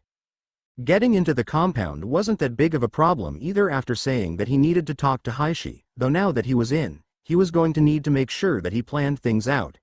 If there was any clan that could give Inara a run for their money with mind games, it was the Hyuga. Especially since they could mask their emotions so easily. Sitting in a traditional Seiza position, the Nara waited in the guest area for the Hyuga he was aiming to talk to, and thankfully, it didn't take long for Heishi to arrive. He could see the neutral look on the man's face, though his eyes betrayed the confusion that he had as to why Shikaku was here in the first place. Thinking about it for a brief second, Shikaku didn't think there would be too much trouble convincing the Hyuga to let his daughter attending Shikamaru's birthday party. Shikaku-san. I did not expect a visit from you. What is it that I may help you with? The Hyuga spoke with his normal formal tone, though the slight inflection of curiosity in his voice was there, something that only a trained shinobi would be able to catch, and even then it would be hard to hear. Giving as formal a bow in his sitting position as he was willing to allow, the Nara spoke, I'm here to ask if your daughter would be able to attend my own's birthday tomorrow. Shikamaru hasn't told anyone her birthday, despite the fact that I know that a lot of them had joined her first birthday, but this time I wanted to surprise her, and considering Hinata is one of Shika's friends, I wished to invite her. Such short notice. Heishi spoke with a frown, though he didn't immediately dismiss it, and instead thought over it for a second before nodding. Very well, I will allow her to attend, and I shall have it scheduled that she may stay the night if such an option is presented to her. I suspect that a present, while not needed, would be welcome. Shikaku gave a nod with that. Yeah, I don't think that Shikamaru would care all that much about presents considering everything, but if you think Hinata should bring one, I won't stop you. Giving one more nod, the Hyuga head stood up while inclining his head. I wish to thank you for informing me of this. While I do not necessarily agree with my daughter not training tomorrow, I will not protest as your daughter has proved to be the confidence booster that Hinata sorely needed. She and Hanabi are evenly matched as it is now, and that has caused a shortage on headaches for me. Neither Junin needed to talk to know what that meant exactly, since they both knew. Not even thinking about it, Shikaku left and went towards his next visit, the Inuzuka clan. To be honest, the Nara never understood why the strictest clan was situated right next to the rowdiest of them, but it wasn't something that he was going to bother trying to figure out. It had caused him too many headaches as a kid thinking about it. A normal person had upwards of 70,000 thoughts per day, with a genius having even more. It really wasn't a surprise that laziness was a habit for a lot of the Nara clan's members considering this. As it turned out, he didn't even need to get into the compound before he had Sume bowling him over, asking him why Shikamaru never told Kiba her birthday. Word between the two clans traveled fast, and after giving the same talk to the Inuzuka, she agreed to have Kiba and Akamaru over tomorrow as soon as she could manage to get him over. A smirk made its way onto the Nara's face at the excited look that the clan head had, even as she crashed straight through her clan's gate, yelling at the top of her lungs for Kiba. Whatever it was that had Sume going crazy right now, was amusing, and he was just glad that he didn't have to deal with it. A crazy Inuzuka was one of those things you never really knew how to deal with, and never really wanted to either. Getting Choji able to come wasn't that hard either, all things considered, especially since Shikaku found him on the way thought the market area, a large amount of food on his person. With how the Akamichi eat, it didn't really surprise him all that much, but of course, having Choji there was well helped. Finishing that up as fast as he could, Shikaku headed towards Naruto Uzumaki's apartment next. He knew that the boy hadn't met him, so he was planning on seeing the boy either glaring at him in confusion, or staring at him in fear. "Ah, you have to be Shika-chan's dad," was the response that the blonde yelled when he saw the scarred visage of the man in front of him. "I mean, you two do look a lot alike." though you're a bit scarier with the scars on your face. An amused look appeared on Shikaku's face at the blunt tone that the blonde had spoke with, even as he motioned for wanting inside of the house. That was enough to cause a bit of suspicion to appear in the blonde's eyes, but he did what he was asked anyway. Shikaku figured that he was being cautious because of how not too many people actually liked him, but he hadn't done anything to cause the blonde to not like him yet, though there was no reason for him to trust the Junin commander either, something that Shikaku was aiming to change. Sitting down on a couch that looked like it had seen better days, the Junin commander put his hands together, as the blonde sat across from him in an equally roughed-up wooden chair. "Alright Naruto, I'm curious about something. What do you think of Shikamaru?" "I think she's awesome." Naruto spoke with a large grin, his blue eyes lighting up in happiness as he talked. "Shika-chan can be kind of scary when she's mad at me. Usually when I wake her up, but she's really nice too. She was my first friend, and she didn't care about what the other parents said to her about leaving me alone. I don't know what would have happened if I didn't become friends with her, but she gave Hinata-chan a big confidence boost as well. I didn't understand it at first when Hinata-chan fainted around the two of us, but after Shika-chan explained it, I got it and tried to help her." Shikaku's eyes narrowed a bit as he leaned forwards, a smirk on his face. "Does this mean that you have a crush on my daughter Naruto-san?" Play Naruto asked. Fooling mode. The blonde's blue eyes went really wide at that question, before he screamed at the top of his lungs. "What the hell?" Outside of the apartment several people, including Shikamaru, paused or stumbled due to the loud voice. Even a few birds flew off due to it, though the black-haired Kunoichi sent an annoyed look in Naruto's apartment's direction. Shikaku, on the other hand, was snickering internally at the shock that the blonde had displayed. He was certain that the Hokage had heard it all the way from the Hokage Tower for that matter. "What would you even ask that? I mean, aren't dads supposed to be really protective of their daughters or something?" the blonde asked, while backing up a bit, the panic obvious in his voice as he looked towards the Junin commander. Giving a smirk, Shikaku shrugged. "Well, I mean, Shikamaru can take care of herself, so why would I need to be overprotective? Any idiot that hurts her would end having to deal with her after all." "That doesn't mean that you should ask a question like that out of nowhere, damn it," Naruto yelled once again, pointing his finger at Shikaku once again, showing that he wasn't happy with this. Gaining a slightly chagrined expression, the Junin slumped in his chair. "Come on, is it so much to ask for Shikamaru to actually have someone who likes her?" "But," the blonde started, before he hung his head in a similar manner to the man in front of him. "No, it's not." Ostend. About a minute later, the two men were across from each other once again, all joking aside, as Shikaku said, "Well, I originally came here to ask if you would be willing to distract Shikamaru for most of tomorrow as me and the rest of your friends set everything up for her birthday party. I'm guessing that she hasn't even told you the day?" "No, she hasn't, as a matter of fact." The blonde spoke with squinted eyes, his arms crossed, even with his head facing in Shikaku's direction. "But I have noticed that she tends to be a bit depressed around this time of year. I don't get what's up with that, but I'll help if you think she'll smile because of it." Giving a nod and a smile towards the blonde, the Nara clan head stood up. "I don't expect you to bring anything for a present tomorrow, but I won't argue if you do. I mean, my daughter's best friend should know what she likes, right?" "You're not trying to guilt-trip me, are you, old man?" Naruto asked, his squinted eyes under downturned eyebrows showing annoyance. "You wouldn't have to in the first place. I mean, I do this type of thing without asking, making her happy, I mean." Shikaku let out an amused smile towards the blonde, as he stood up to leave, putting his hand on top of the academy student's head, getting a narrow-eyed look of confusion. "Well, just make sure to treat her right when you finally get the courage to ask her out." The Nara left the frozen blonde, who started yelling in frustration the second that he managed to get out of the apartment, something that caused yet another smirk to appear on Shikaku's face. It was plain as day, even for him, that the blonde had a crush on Shikamaru already.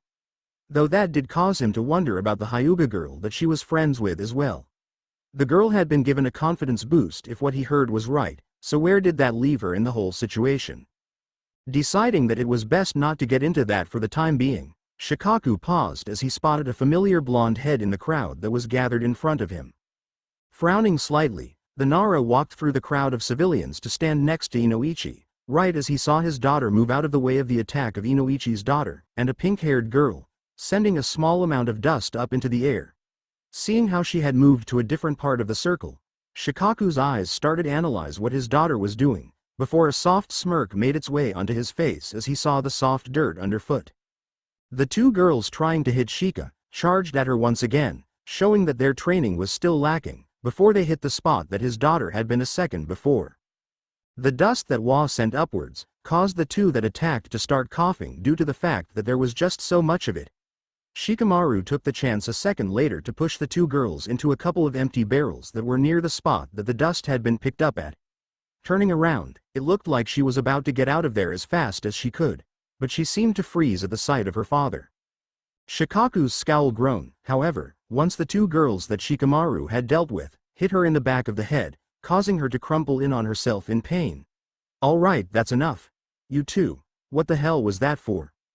The two girls, with still angry looks on their faces, were about to say something obviously, but Inoichi's daughter stopped when she saw who it was, her skin going even more pale if that was possible. The pink-haired girl, however, obviously didn't know who it was, as she yelled, "What does it matter to you?" "Well, considering I'm a clan head, Junin commander, and father to the girl you punched, a lot." Shikaku spoke with a lazy tone, which caused the pink-haired girl to pale as well, even as the Nara looked towards his friend. "Think you can deal with these two? I need to get Shika to Yoshino." Inoichi gave a smile towards his friend, along with a nod. "Yeah, I can do that. I hope that me and Choza are invited for tomorrow as well? Like I would leave you two out of it." The Nara spoke as he picked Shikamaru up, seeing just how large the lump on her head actually was, and the fact that she still had her eyes closed at the moment. Whatever that pink hair girl did, it would seem that she was considerably stronger than she made herself out to be. After explaining everything to her, and letting her sleep on the couch, Yoshino and Shikaku decided to talk in the kitchen about tomorrow.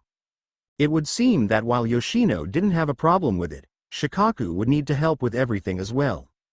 To his wife's surprise, though he actually agreed to it, she was pleasantly surprised nonetheless about that and had even agreed to do most of the cooking, so long as he did everything else with whoever it was that was going to help him. The only thing now was getting his daughter distracted for the day. He really hoped that Naruto would be able to help out with that, even if the blonde already said that he was going to try at the very least. Letting out a groan of annoyance, Shikamaru tried to get back to sleep, but after a loud crash in the kitchen had sounded off, she couldn't manage to no matter what she did. Guess that served her right for wanting to sleep in the living room for once. Despite how comfortable the couch was, the Nara heiress should have figured out that it was going to be loud once her mother started to do what she normally did when it came to breakfast. The only problem though, was the fact that it didn't smell like eggs or bacon coming from the kitchen this time. Frowning a bit in confusion, the 10-year-old took the blanket off of her, about to get up and go into the kitchen, only for a certain head of blonde hair to catch her attention out of the corner of her eye. The blonde, it would seem, was trying to sneak up on her, but that seemed a bit moot at this point. Letting out a lazy sigh, the dark-haired girl took a single step back, causing Naruto to completely miss the girl, with a loud squawk of surprise and indignation. He ended up landing with both of his arms crossed, but still held out in front of him, with wide blue eyes. Looking down towards her best friend, the Nara put a hand to her head. "Aw geez. What are you doing here so early, Naruto? I would have met up with you later today if you had asked yesterday. I mean, I thought you guys were coming over here and all, and I didn't know you knew where I lived. I wanted to invite you to have breakfast with me." The blonde let out with crossed arms after sitting with his legs and arms crossed on the floor, a scowl on his face under his goggles. "Come on, Shikamaru-chan, you never eat breakfast with me." Giving a flat look towards the blonde, she crossed her arms as well, while looking at said boy. "That's usually because of what you get for breakfast. I can't live on ramen, you know."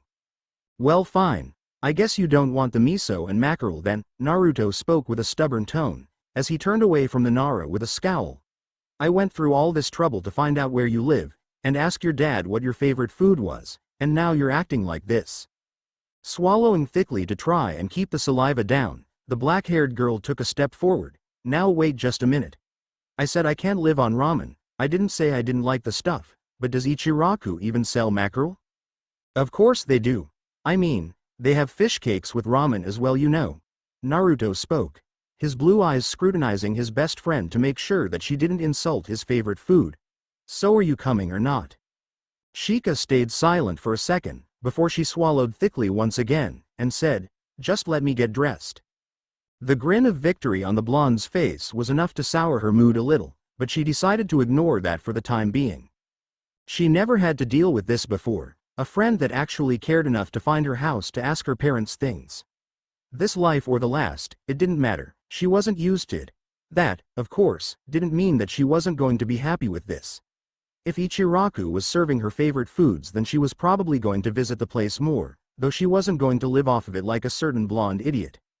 Ignoring those thoughts for the time being, the black-haired kunoichi in training decided to change things up a bit, and instead of grabbing the same old t-shirt with the Nara symbol on it and a pair of black pants, she grabbed a pair of shorts that stopped just above her knees, and a black tank top that was a bit too big for her.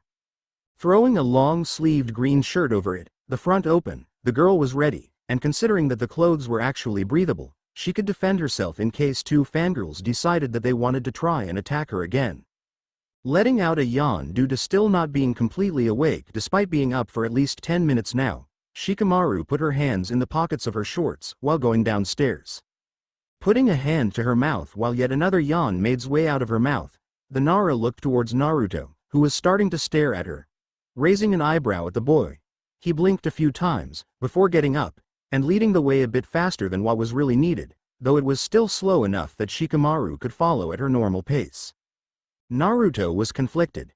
He knew that he needed to distract her friend so that Shikaku could finish everything else that they needed to plan at the clan compound, but the fact was, he didn't expect the girl that he was accompanying to be actually willing to come with him, bribe or not. He thought that he was going to have to actually fight with her a bit to actually get her to come along, so the fact that after just mentioning the girl's favorite food, she was more than willing to come along, was a little surprising to say the least. Now though, he had no clue what he was going to do after the two of them finished eating. From what the girl's father had said, he would need to distract her for at least a few hours, but eating would only distract her for a half hour at the most. So when they arrived at Ichiraku, and he said that he was going to pay for it this time, he let out a nervous breath as he saw the calculating look that his best friend was sending his way, despite the fact that she wasn't arguing with him. He was going to need to hold back a bit with his own portion at the very least though. "So, what are you trying to do with inviting me out here to eat, Naruto?" Shikamaru asked with her normal tone of voice as she looked towards the boy, a piece of fish on the way to her mouth between chopsticks. "I mean, you don't normally invite us to eat with you outside of school, you know." Naruto froze mid-bit of his own food at her comment, before he swallowed thickly, and looked away from her, a bit of red on his face in the process. Well, you always seem to be a bit, I dunno, depressed around this time of year. Thought I'd bring you somewhere to get your mind off of whatever it is that gets you down in the dumps." "You're an idiot." Shikamaru spoke with a sigh, though the smile on her face showed that she didn't mind it all that much either, at least from what Naruto could tell when he looked towards her. "But I'm stupid if I said that you weren't perceptive. I mean, I thought I had a good hold on my emotions so that I didn't worry any of you guys." The blonde let out a nervous chuckle at that comment, putting his chopsticks down for the time being. Well, Hinata noticed too, but she didn't think it was a good idea to mention it. "I just followed along with her since she's, you know, better with people." A light chuckle was the response from the black-haired girl, as she set down her chopsticks as well, the miso already gone, but a bit of the mackerel still in front of her. "I guess I was a bit obvious with it, haven't I?"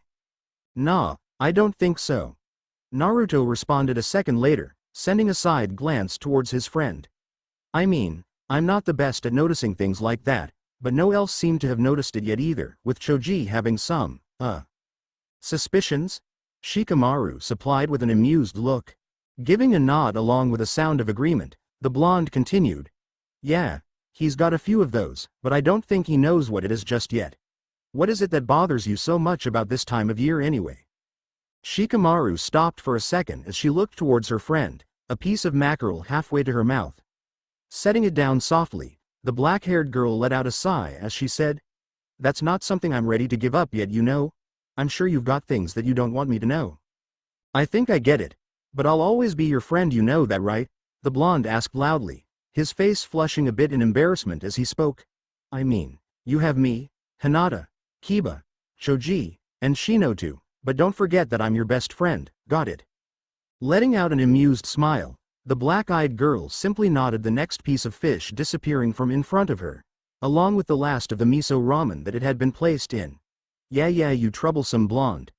Just don't get all overprotective, me, got it? An indignant yell was the only response, as 3 occupants of Ichiraku Ramen, aside from the blonde, started to laugh. Despite this though, Shikamaru knew that she would have to tell someone soon, but for the moment, that wasn't going to happen. Was it so wrong that she wanted to have things stay the way they're at the moment for a while? She knew that the shinobi world wasn't going to be so kind to her, or her friends for that matter, but she just couldn't help herself with wanting to keep things the way they were for a while, even if it meant things being harder on her later on in life. Whatever was going on, Shikaku knew that it was going to annoy him. For the past 3 hours everyone had finished with the decorations, what few there were, and now they were just waiting for Naruto to get back with Shikamaru. The fact that he didn't give the blonde an exact time frame was something that was his own fault, but 3 hours of waiting, that was something that annoyed him to no end. Whatever was going on, the blonde obviously did his job right, but the rest of the adult guests were starting to get irritated. The children, however. I don't know about that, Choji-kun. I mean, Naruto-kun is unpredictable, so it makes sense. Hinata quietly spoke, the current conversation being about pranks of all things. Shino gave a nod of agreement, alongside Kiba, as the Aburame said, Naruto-san would be more than able to do as such. Why? Because I have heard stories of Naruto managing to outrun Anbu after some of his pranks. The blonde's an idiot when it comes to a lot of things, but even I know not to mess with him when it comes to pranks. Kita spoke, a large grin on his face, Akamaru barking his agreement. Choji, on the other hand, stubbornly stuck with what he thought, as he said, I don't know about that. I mean, Iruka Sensei can usually find him, so how would he be able to set up a prank in the classroom without Sensei finding out first? Easy, he just goes in right when the academy opens. Kiba loudly spoke in a tone that made it seem like he had the best idea ever, it's what I'd do. Letting out a soft giggle, the only Hyuga in the group, gave a smile towards the Inuzuka. You're not wrong, Kiba-kun. Still, I don't think sneaking into the academy early is much Naruto's style. Yeah, I guess you're right there. The dog owner agreed reluctantly. Though, what about Shika? I mean, you're best friends with her and the blonde, right? Would she help him with his pranks? Hinata paused for a second, before shrugging, showing that she didn't know. Shikamaru-chan is hard for anyone to get a read on, and I'm really no different. Shikaku let out an exaggerated sigh, as he looked towards Inoichi and Choza, the latter of which was trying to discreetly eat something, but Heishi, who had decided to join the party, was sending the large man an intense stare, Byakugan not activated, but it being intimidated nonetheless. The result was the Akamichi to slowly set down the food that he had back onto the table near him. It would seem that even if he wouldn't show it, Heishi was getting just as annoyed with the situation. It was a good thing that Yoshino had decided to start cooking things a couple of hours ago, or else she would be just as annoyed as the rest of them, and that was something that Shikaku didn't need at the moment. Just shut up about that already. A loud voice suddenly spoke out, the voice recognizable for every single one of the people that were in the Nara house, though that also caused a lot of relief to go through the adults. A lazy light, if that was possible, sounded out after that, as the voice of Shikaku's daughter spoke up. Hey, you were the one who decided that it was a good idea at the time. I'm just glad I wasn't caught up in the blast. Didn't really like the idea of smelling of rotten fish for a week. I wasn't aiming to hit you anyway. Naruto's indignant voice spoke up, getting a few snickers from the other children that were in the Nara house even as everyone heard the two getting closer. You know that I was aiming to hit the teachers for being so stupid. A snort was heard from Shikamaru as she stood in front of the door of the house, her silhouette obvious against it. Yet all of the teachers, and even a lot of the kids, call you stupid. You know that I'm not stupid. I can be an idiot, but I'm not stupid, Naruto responded right back with indignation obvious. A snicker answered him this time, as the girl he was standing by said, going by definitions, those two are pretty much the same thing. You know that, right? With a laugh that surprised some of the people inside of the house, the Nara opened the door to the house, her black eyes narrowing a bit when she saw most of the lights in the house off. Walking into the house, and not seeing anyone, she was immediately put onto her guard, a hand reaching towards the kunai pouch that she usually kept on her person. She couldn't hear anything for that matter either. She couldn't even hear her mother making food, which she should have been doing at this point. It was almost like no one was home. Shikaku let a smirk fall onto his face as he realized that his daughter was taking her training seriously. Judging by her reaction, he understood exactly what she was thinking. Though, now that she thought about it, he needed to get her to train with seeing in the dark better. At the moment she was practically blind walking into the house. That was good for the moment considering her reflexes, he hoped, weren't developed enough for her to attack before thinking. Looking to the side and seeing Choza about to turn on the lights, Shikaku nodded, before sitting back, so to speak, to watch what happens. The lights flashed on in an instant, and everyone jumped up, yelling the exact same word, surprise. Shikamaru, in turn, jumped a foot of the ground, literally, as she backed up, her black eyes wide with shock and confusion. Shikaku knew that she was looking around to see her friends, and it would seem that she had even forgotten her own birthday. When the shock gave way to the confusion, Shikaku let out an obvious chuckle, causing his daughter's attention to turn towards him, the questioning look that she sent his way, making the smirk on his face grow a bit. So you actually forgot what today is, Shikamaru? Shikaku asked with a smile that showed that he was amused, though his eyes reflected his confusion as well as to why that was. Or did you not want to celebrate the day you were born into this world? With all of the adrenaline in her system gone, the black-haired girl sent a glare towards her dad, a hand on her forehead. Or maybe it's just that I didn't care either way. The surprise definitely wasn't what I needed at the moment either though. I tried to tell them that it wasn't a good idea, Shikamaru-chan, but they didn't listen to me. Hinata's soft voice spoke, though there was something almost like teasing in her tone as well. But you did look kinda of cute being startled like that. Shikamaru's face grew into confusion once more, though her cheeks seemed to redden a bit as well in the process. She had never been called cute before, and the fact that Hinata of all people said it, made her confused as to the meaning of the words. Seriously, Hinata was one of her close friends, so was that a compliment, or was that teasing? She really couldn't think on that all that much because not too long after that Naruto and Hinata were staring at each other. The blonde was staring at the Hyuga with the same look that he normally did when he was trying to figure out something. His blue eyes were squinted and it was obvious that he was trying to figure out just what it was that Hinata was doing on that as well, but the soft-spoken girl had a smile on her face, almost like she had won something. That was definitely something that was confusing for the Nara since she literally had no clue as to what was going on at the moment. Deciding to try and get things going, and ignore the staring contest, the Nara cleared her throat. With everyone looking at her, she rubbed at the back of her neck in embarrassment, before she said, well, I guess since everyone is here, we can just get this going? That seemed to be the only cue that the two Akamichi males needed to start eating, though they seemed to be trying to make sure that no one was disgusted by them, or that they ate everything so no one else could get food. There was that, and then there was also the fact that Heishi was making sure to keep an eye on the two, even while he ate at a respectable pace. Internally Shikamaru smirked at the Hyuga since she knew firsthand just how good her mother's good could be. There was literally nothing better in the girl's opinion, and she was going to ask for the recipes eventually. Letting out a yawn that showed she was getting ready to just head outside so that she could start watching the clouds, the black-haired girl really wasn't surprised when the rest of her friends ended up following her into the backyard. Being the loudest of the group, Kiba, who was normally rowdy, was a bit on the quiet side at the moment considering he knew just how calming cloud watching could be. Let out a thumbs up to show that he would be quiet as well. Ending up in the backyard with a few trees that would easily cover them, the group ended up in a circle. Every single one of them was laying on their backs in the grass, with Hinata and Naruto on the left and right of Shikamaru respectively. Across from Shikamaru was Kiba, had Shino on his left, between him and Naruto, while to the other side, between him and Hinata, was Choji, who was silently eating from a bag of chips, easily making sure it didn't crinkle. The black-haired girl of the group let a soft smile make its way onto her face as she realized just how comfortable she was getting around the group she was with at the moment. It wasn't a bad thing, that much was for certain, but she knew that she was going to have to tell them about her secret eventually, no matter how much she wished that she didn't need to. Still, that wasn't something that she was going to have to deal with right now.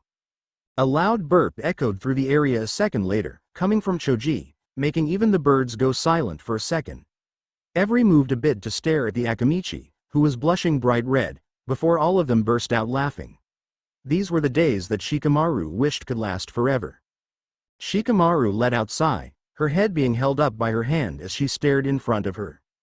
She couldn't believe that even with everything that she did, Naruto still hadn't passed.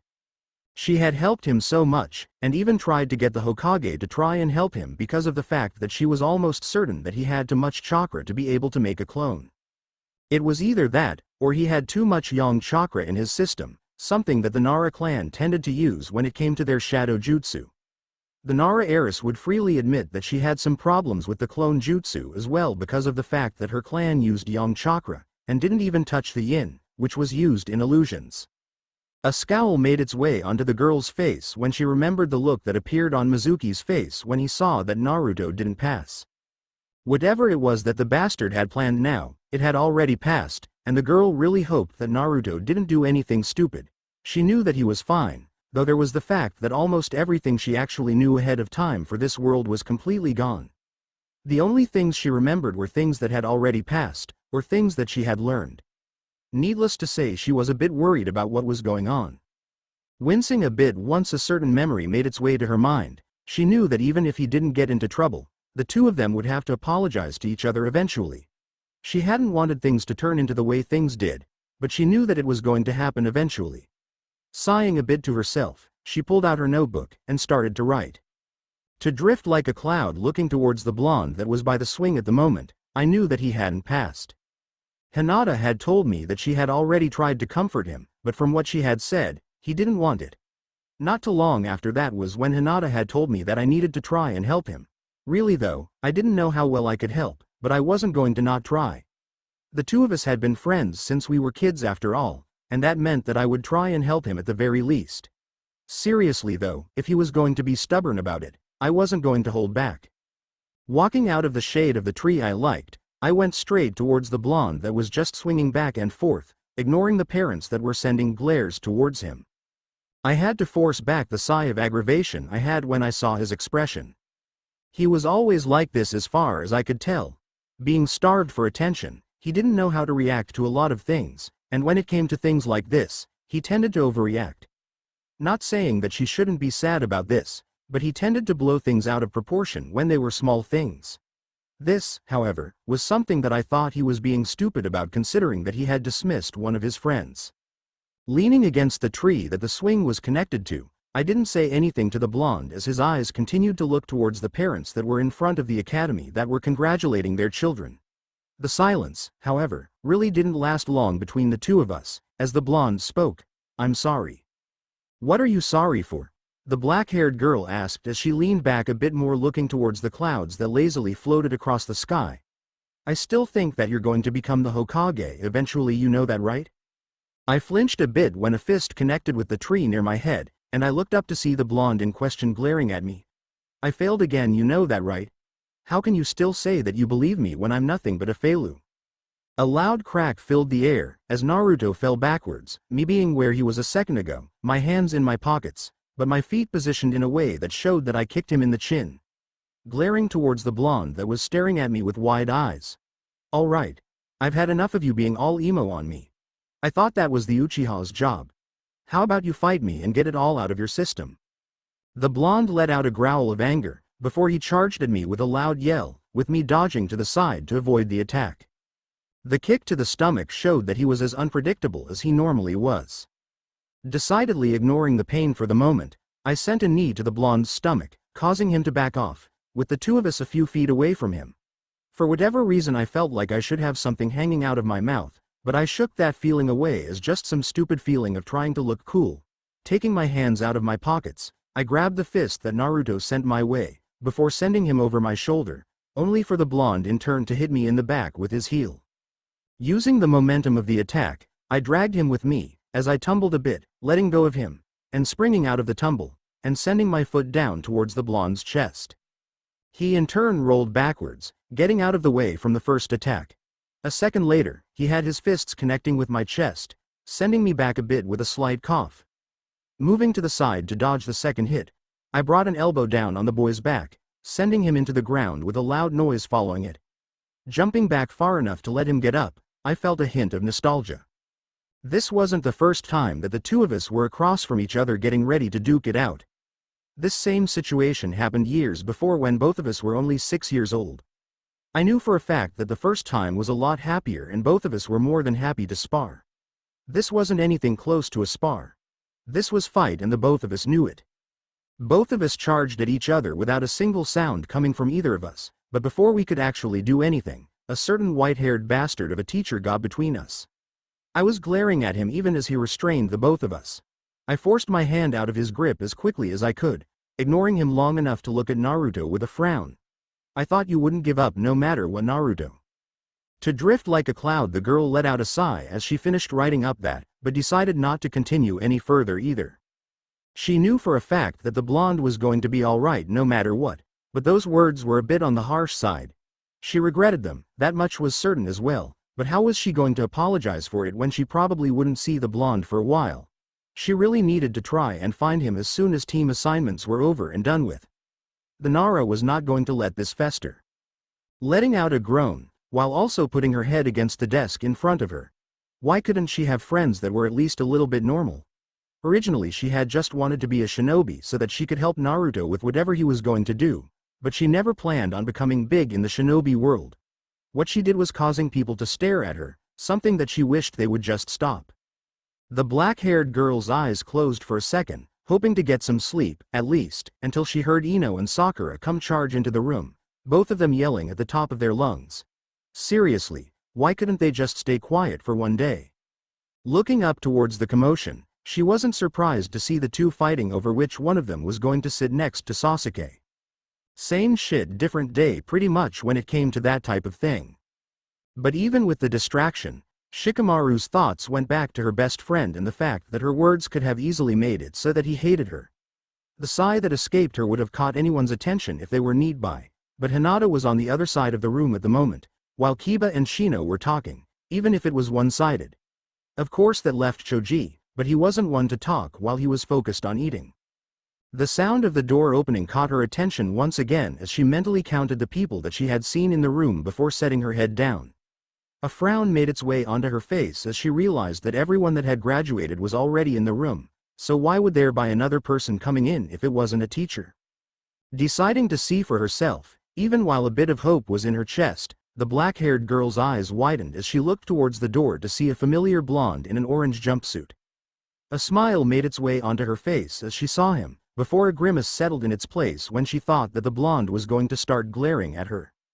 She waited for a bit to see what the blonde was going to do, until he was standing right next to her, a satisfied smirk on his face. See? I did pass. Of course you're too stubborn to let a fail like that. Shika spoke behind a smirk that was almost obvious as to what it meant. Well, nice job either way. What did you do to get it anyway? Beat someone up that made it so that the Hokage gave the U-band himself? Naruto looked to the side sheepishly as he began to rub the back of his head while looking away. Well. You're kidding me, right? The girl asked while moving to the side a bit to let the blonde sit next to her. What a drag, you're not kidding, are you? The blonde quickly shook his head, while also crossing his arms, a small frown replacing the sheepish look. Gigi said that I couldn't tell anyone about what happened, but it did happen. I swear it did. Hey, I didn't say that it didn't, did I, you troublesome blonde? The girl grumbled while also leaning back to try and get comfortable. Either way, it doesn't really matter to me, you know. You passed, that's all that matters. Sorry about being so harsh yesterday, by the way. Naruto just let out a laugh at the reminder, while he rubbed the back of his head. It's fine, it's fine. I get that you were just trying to knock some sense into me. I kinda needed it actually. I didn't want to do that, Naruto. The girl mumbled out, the regret obvious in her voice. If the blonde heard her comment, he didn't say anything about it, or he didn't get the chance to, considering that Iruka chose that time to make his presence known. He gave a look over towards the blonde, a smile appearing on his face for a second, before his attention went back to looking over the majority of the students. Clearing his throat to get the attention of everyone in front of him, the teacher held up some papers. All right, everyone, quiet down. I know you're excited that you're really shinobi now, but you're still only genin, which means that the journey ahead has just begun. Keep in mind that as a shinobi you do missions that help the village, and you get paid for it as well. With that said, we will create teams, and each of them will consist of 3 of you, and a Junin sensei. Remember to follow your Junin sensei's instructions so that you can successfully complete missions. Barely paying any attention to her teachers, Shikamaru set her head down to try and get a quick nap in, but that was shot down right away when she heard her own name being spoken. Looking up, she saw that Iruka was staring at her with an annoyed expression, something that only earned him a yawn, and her a piece of chalk upside the head. As I was saying, Team 7 will consist of Uchiha Sasuke, Aburame Shino, and Hyuga Hinata under Hitaki Kakashi. Team 8 will consist of Haruno Sakura, Akamichi Choji, and Yamanaka Ino under Yuhi Kurenai. Team 9 is still in circulation, but Team 10 will consist of Nara Shikamaru, Uzumaki Naruto, and Inazuka Kiba, under Sarutobi Asuma. Shikamaru frowned a bit when she heard the name of her sensei, completely ignoring the yells of not only rage, but indignation, from Ino and Sakura about being on a different team from their Sasuke-kun. And not only that but on the same team. The black-haired Kunoichi was just thankful that she was on the team of someone she not only knew, but could get along with. That went double considering both Kiba and Naruto were on her team. ITG would be troublesome, with both of them being loud mouths, but at the very least they wouldn't fight as much as if Naruto and Sasuke were on the same teams. Letting out another yawn at the fact that today was going to be a long day, Shikamaru let her head hang off of her hand in a way that showed that she was half asleep.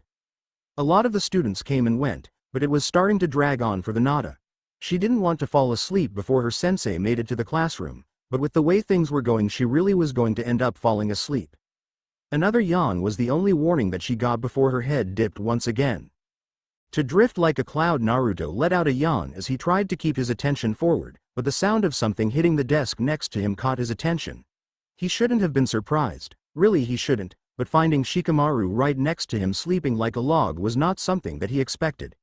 The fact that the door opened up not even a second later also didn't help things. Team 10?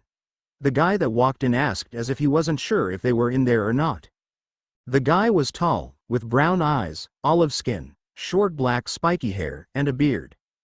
His clothing consisted of the standard Konoha ninja uniform with the sleeves rolled up halfway, flak jacket, regular shinobi sandals and forehead protector. He also wore a sash that had the kanji for fire marked on it around his waist, a pair of black bangles, and bandages wrapped around the arms of his sleeves. Naruto wasn't sure what to think of him, but he at the very least decided to speak up, even if he was a bit annoyed with the guy smoking in a school of all places. Putting a hand up, the blonde said, "That would be us, but she fell asleep." "Well, I guess that means the two of you are going to have to carry her, huh?" Asuma spoke with a sigh as he motioned for the two boys to do as such, the black-haired girl being lifted off of the ground easily enough, the two following after the Junin easily enough. "Does this happen often? Her falling asleep, I mean?" Kiba nodded at that, Akamaru giving a bark in response as well as the genin said, "Yeah, Shikamaru's always been lazy, so her falling asleep isn't that big of a surprise." The Junin let out a sigh as he continued to lead the way until they eventually found themselves at Yakiniku-Q, a barbecue place that had kicked Naruto out before. This was one of the places that Shikamaru had actually liked going before she became friends with Naruto, and then the idiots that owned the place had denied him entry. With that in mind, Naruto's normally bright and cheery cerulean eyes darkened a bit with nervousness, and a hint of fear as their sensei stopped in front of the shop, a raised eye being sent towards the blonde. "Something wrong, Naruto?" the Junin asked, his tone carefree, though there was a hint of curiosity in his tone, as well as worry, something that the blonde wasn't used to unless it came from the Nara family really. Shifting Shikamaru a bit as to make sure the girl wouldn't fall, the blonde sheepishly said, "Well, these people kinda kicked me out a while back when I went here with Shikamaru-chan, and well, you probably know why." "Yeah, I get it." The larger man spoke with a sigh, ignoring Kiba's confusion for the time being, as the smoker knelt down to the blonde's level. "Listen kid, if someone kicks you out, or overcharged you for something now that you're a genin they can get in trouble. Just keep that in mind, alright? You're a shinobi kid, it's your job to protect them. If they keep it up they'll let me know, it'll help you out." The blonde's eyes widened a bit at that, before a huge grin made its way onto his face as he realized what their Junin sensei meant. They couldn't overcharge him for anything anymore, and that meant that he might be able to actually get things that he wanted for once. Well, that was more towards food than anything. He knew that vegetables weren't bad so long as they were cooked, but he couldn't really afford anything but Ichiraku's because of the fact that every store he went to made the prices ridiculous compared to what they actually were just for him. It was aggravating to be honest, The only time that he managed to get anything for a decent price was when Shikamaru was with him, and that was because she was from an actual clan. Naruto's mood was so good at the time that he actually completely ignored the glares he was getting from the staff, as the Junin with him sent a cool look right back that made it so they didn't say anything to him in turn. After they finally managed to find their seats, Naruto made sure to set Shikamaru down gently as a way to make sure she didn't get hurt, but they knew she needed to wake up as well. Deciding to be a bit mischievous, the blonde gave an evil grin towards Kiba, who was looking towards them obviously amused about the situation, despite the fact that their Junin sensei was confused. Getting a bit closer to their sleeping friend, Naruto set his mouth just beside her ear, before yelling at the top of his lungs, "Wake up!" A loud yell of surprise was what was heard in response, Shikamaru trying to stand up on reflex, sending her knees into the table that was in front of them, causing a loud bang. Before she held her knees, tears of pain starting to appear in the corner of her eyes, causing her to send a glare towards the blonde in response. "What the hell was that for, you troublesome blonde?" "Hey, I just did what our sensei told me to do," the blonde refuted, causing the black-eyed preteen to turn her gaze towards the Junin, who was staring in exasperation with a cigarette in his mouth. Letting out a sigh, the guy said, "That wasn't exactly what I meant when I wanted you to wake her up, Naruto. Anyway, I'm Sarutobi Asuma, it's nice to meet you guys, I guess." "That's nice and all, but you couldn't have, I don't know, shove me a bit instead of yelling in my ear?" the Nara asked irritably, a yawn already making its way out of her mouth once again, the pain in her knees all but disappearing, though her annoyance disappeared a bit when she smelled food. "You know what? I don't care. I'm hungry, and I'll deal with this later." Asuma seemed to deflate a bit when he realized that the Nara girl was just as lazy as he thought that she was going to be, before he pulled out his wallet to see just how much money he had. Naruto raised an eyebrow at the fact that his sensei sighed in relief after looking into the leather wallet. The blonde didn't know what that was about, but he knew one thing. He was actually going to get good food for once. Of course, the fact that Asuma was going to help him make sure he wasn't overpaying for things as well was going to help with that as well. All in all, today was going to be the best day ever for the Naruto. To drift like a cloud, it was official. Today was going to be the worst day ever for Shikamaru. She knew that she had to train to get better, and the fact that all three of them were friends made it so that Asuma didn't have to do another test, something about them already having teamwork, but that didn't matter because of the training. Making sure that she didn't fall over from almost stumbling on a branch, the black-haired girl panted a bit while also trying her best to actually go along with what her sensei. This was just ridiculous, but if it meant that she could stay on an even level with the idiot blonde she was going to make sure became Hokage. Didn't make her limbs hurt any less though.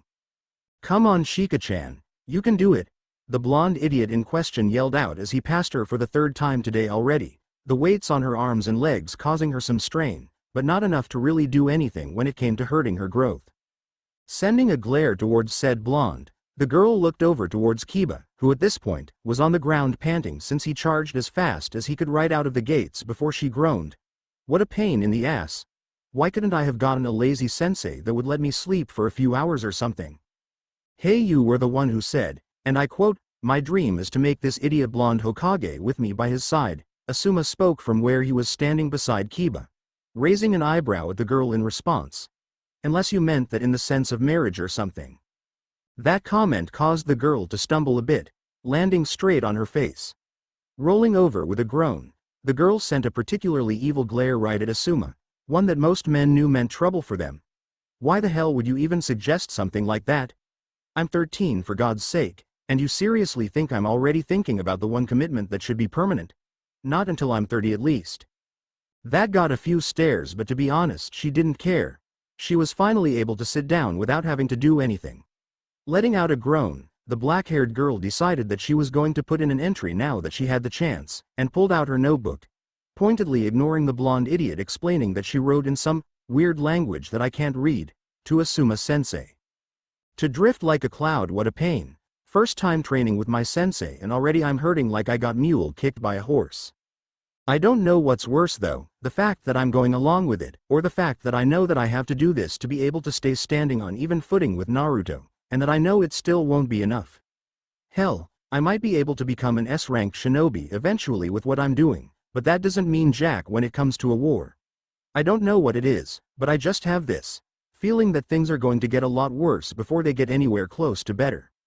I can't explain what it feels like, and I don't really expect you, who will eventually read this, to understand what I'm feeling, but I guess I feel like the idiot blonde that I'm put onto the same team with is going to be right in the middle of all of this. What is it that makes me feel like Naruto is going to be in the middle of what's going on? I just can't explain it, and to be honest, I don't think it matters whether or not I'm on the same team as him. He was going to end up in the middle of whatever is coming soon, and I'm not sure if I regret making it so that I could be on my friend's team or not. Then of course there was the whole, introduce yourself, thing that Asuma did, but really, we all really knew what each other liked, except for him. The only thing we actually learned about him though was the fact that he liked to smoke and play games. With that I might try and get him to play a round of shogi or something. Either way though, I need to figure out something else about him eventually, since I don't even know what rank he is in the bingo book, something that might help with knowing how good he is and everything. Getting back on topic to the stuff that's happening to me right now. I'm exhausted after running around training ground 15 several times. The weights on my arms obviously don't help anything. But I guess Asuma Sensei either hasn't heard of Fuinjutsu, or he doesn't know enough to make seals that could help us get faster. Either way, I'm going to talk to him about it eventually, and that's really all that I have to say on that, but still I can't say that I'm not happy at the moment. Running away from a fight that I wouldn't be able to win is kind of something that I would do at this point anyway, and by that point, the weight training is going to help me get faster. Thinking about it, I'd prefer to be a speedy fighter more than a physical one anyway. I got 2 of those on my team with Kiba and Naruto as it is. I guess we're going to be an assault and capture team considering everything. Kiba with his senses could track anything we might need to track, and Naruto is pretty much our main damage deal with how much chakra he has, and then there's me with the Nara's Kage main jutsu. Going on from that, I don't know why, but I just have this feeling that the Nara aren't using their shadows to the greatest extent that we could. The shadows are dangerous, that much I know, but the fact of the matter is, there just seems to be a lot more that could actually be of use from the shadows. I'm probably going to figure out what it is eventually, but for the time being, I won't even think about messing with something like that. Maybe after I get enough chakra to use a shadow clone? I could probably do that now, but I'm not going to risk it, and then there's the fact that what happens to the clone could also happen to me. Troublesome as it is, this is warrants looking into. To drift like a cloud, letting out a sigh as the last word was wrote down onto the page, Shikamaru shut the small journal that she kept with her, and looked up towards her sensei. She knew that he was standing there for a bit, his shadow covering her book and all of that, but she didn't want to comment on him. He was sending her a curious look, probably from the words that she used for her journal, something she wanted to make sure stayed that way because of the fact that it made sure that no one in this world could read her journal. Asuma looked like he wanted to ask what was going on with that, but decided against it, as he said, "Well, now that the warm-ups are done, how about we get started with the rest of the training?" Groaning loudly, and earning a laugh from the boys, Shikamaru slumped against the tree she was near once again. She knew that the training would get her stronger and all of that, but come on, this was ridiculous. Well, at the very least, at least she knew that her mother wouldn't work her to the bone anymore when it came to training. She would get enough of that from Asuma. Shikamaru let out a deep, almost sensual, moan as she slipped deeper into the hot springs. After a long mission this was absolute bliss. The normally lazy Kunoichi would complain a lot when it came to missions, but the fact was that she was completely serious with them when she needed to be, and because of that, she was all the more thankful that her dad had given her a year membership to the best hot spring in the village. Even if that stupid perverted toad sage was around, she knew that the rest of the Kunoichi in the place would, especially since she was only a genin, and the rest of them were at the very least low junin in strength. Either way though, she just wanted to soak her aching limbs in the nice warm water at the moment. "Hey, is that you, Shikamaru? I hardly recognized you without the ponytail." A voice, one that was absolutely annoying, entered the girl's ears. Opening her eyes with annoyance reflecting from them, Shikamaru wasn't surprised to see that Ino was walking into the hot springs, and right towards her. Just when she thought that she might have a peaceful rest for once. Bleary-eyed, and more than a little miffed, the black-haired girl looked towards her friend with a scowl. "What do you want, Ino? I've been trying to relax." "Oh come on, don't give me that. You're on a team with one of the people that you obviously wanted to be on a team with, so why aren't you happy?" the blonde-haired girl asked, almost right away making it so that Shikamaru sent a weary look towards her. Gossip and Yamanaka were practically synonyms for Konoha, and the black-haired girl could see the look in the blonde's eyes. Giving a lazy yawn towards her in response, the only thing that the Nara said in response was, troublesome. Before she started to get out of hot springs. And here she was thinking that she might be able to relax for once. Oh no, you're not getting away that easily. Before she so much as managed to even stand up, the blonde latched onto her arm, forcing the Nara to sit right back down. No, spill it. A few minutes later had a disgruntled Nara sitting next to an extremely happy Yamanaka. She knew that she should have just got out of there right away. Having to make it so that Shikamaru spilled practically everything when it came to her teammates, she just knew that she was going to hear about this later. Even trying to make sure that the blonde didn't tell anyone else wouldn't work unless it came to a hefty bribe or blackmail, neither of which the young Nara had. Money wouldn't work either, considering the fact that the Yamanaka were a fairly wealthy clan in Konoha, considering all the clientele that their flower shop sold to. And there wasn't anything blackmail-wise in her possession that would keep the Yamanaka from spreading her information. At least the blonde couldn't get anything else out of her. Oh yeah? What are you going to give Naruto for Christmas? Damn you, Murphy's Law. Sending an exhausted look towards the blonde, Shikamaru shook her head. No idea. The idiot would probably like it if I just gave him a gift card for Ichiraku's, but that doesn't really scream Christmas present, now does it? We might not even get snow this year either, you know. That's no excuse, and you know it, came the immediate response, something that made the black-haired girl sink even further into the hot spring. Trying to ignore her for the moment, Shikamaru really didn't know what she could get for Naruto that he would actually use. A prank set probably wouldn't be able to be used anymore at this point, what with him being an official ninja and everything, but that really didn't stop him from pranking people at times. Thinking over it though, would a trap kit be any better? Really, she didn't know, and at times it was just frustrating to try and figure out what the blonde would or wouldn't like, since he would try and make it seem that he liked the thing that she got him even if he didn't.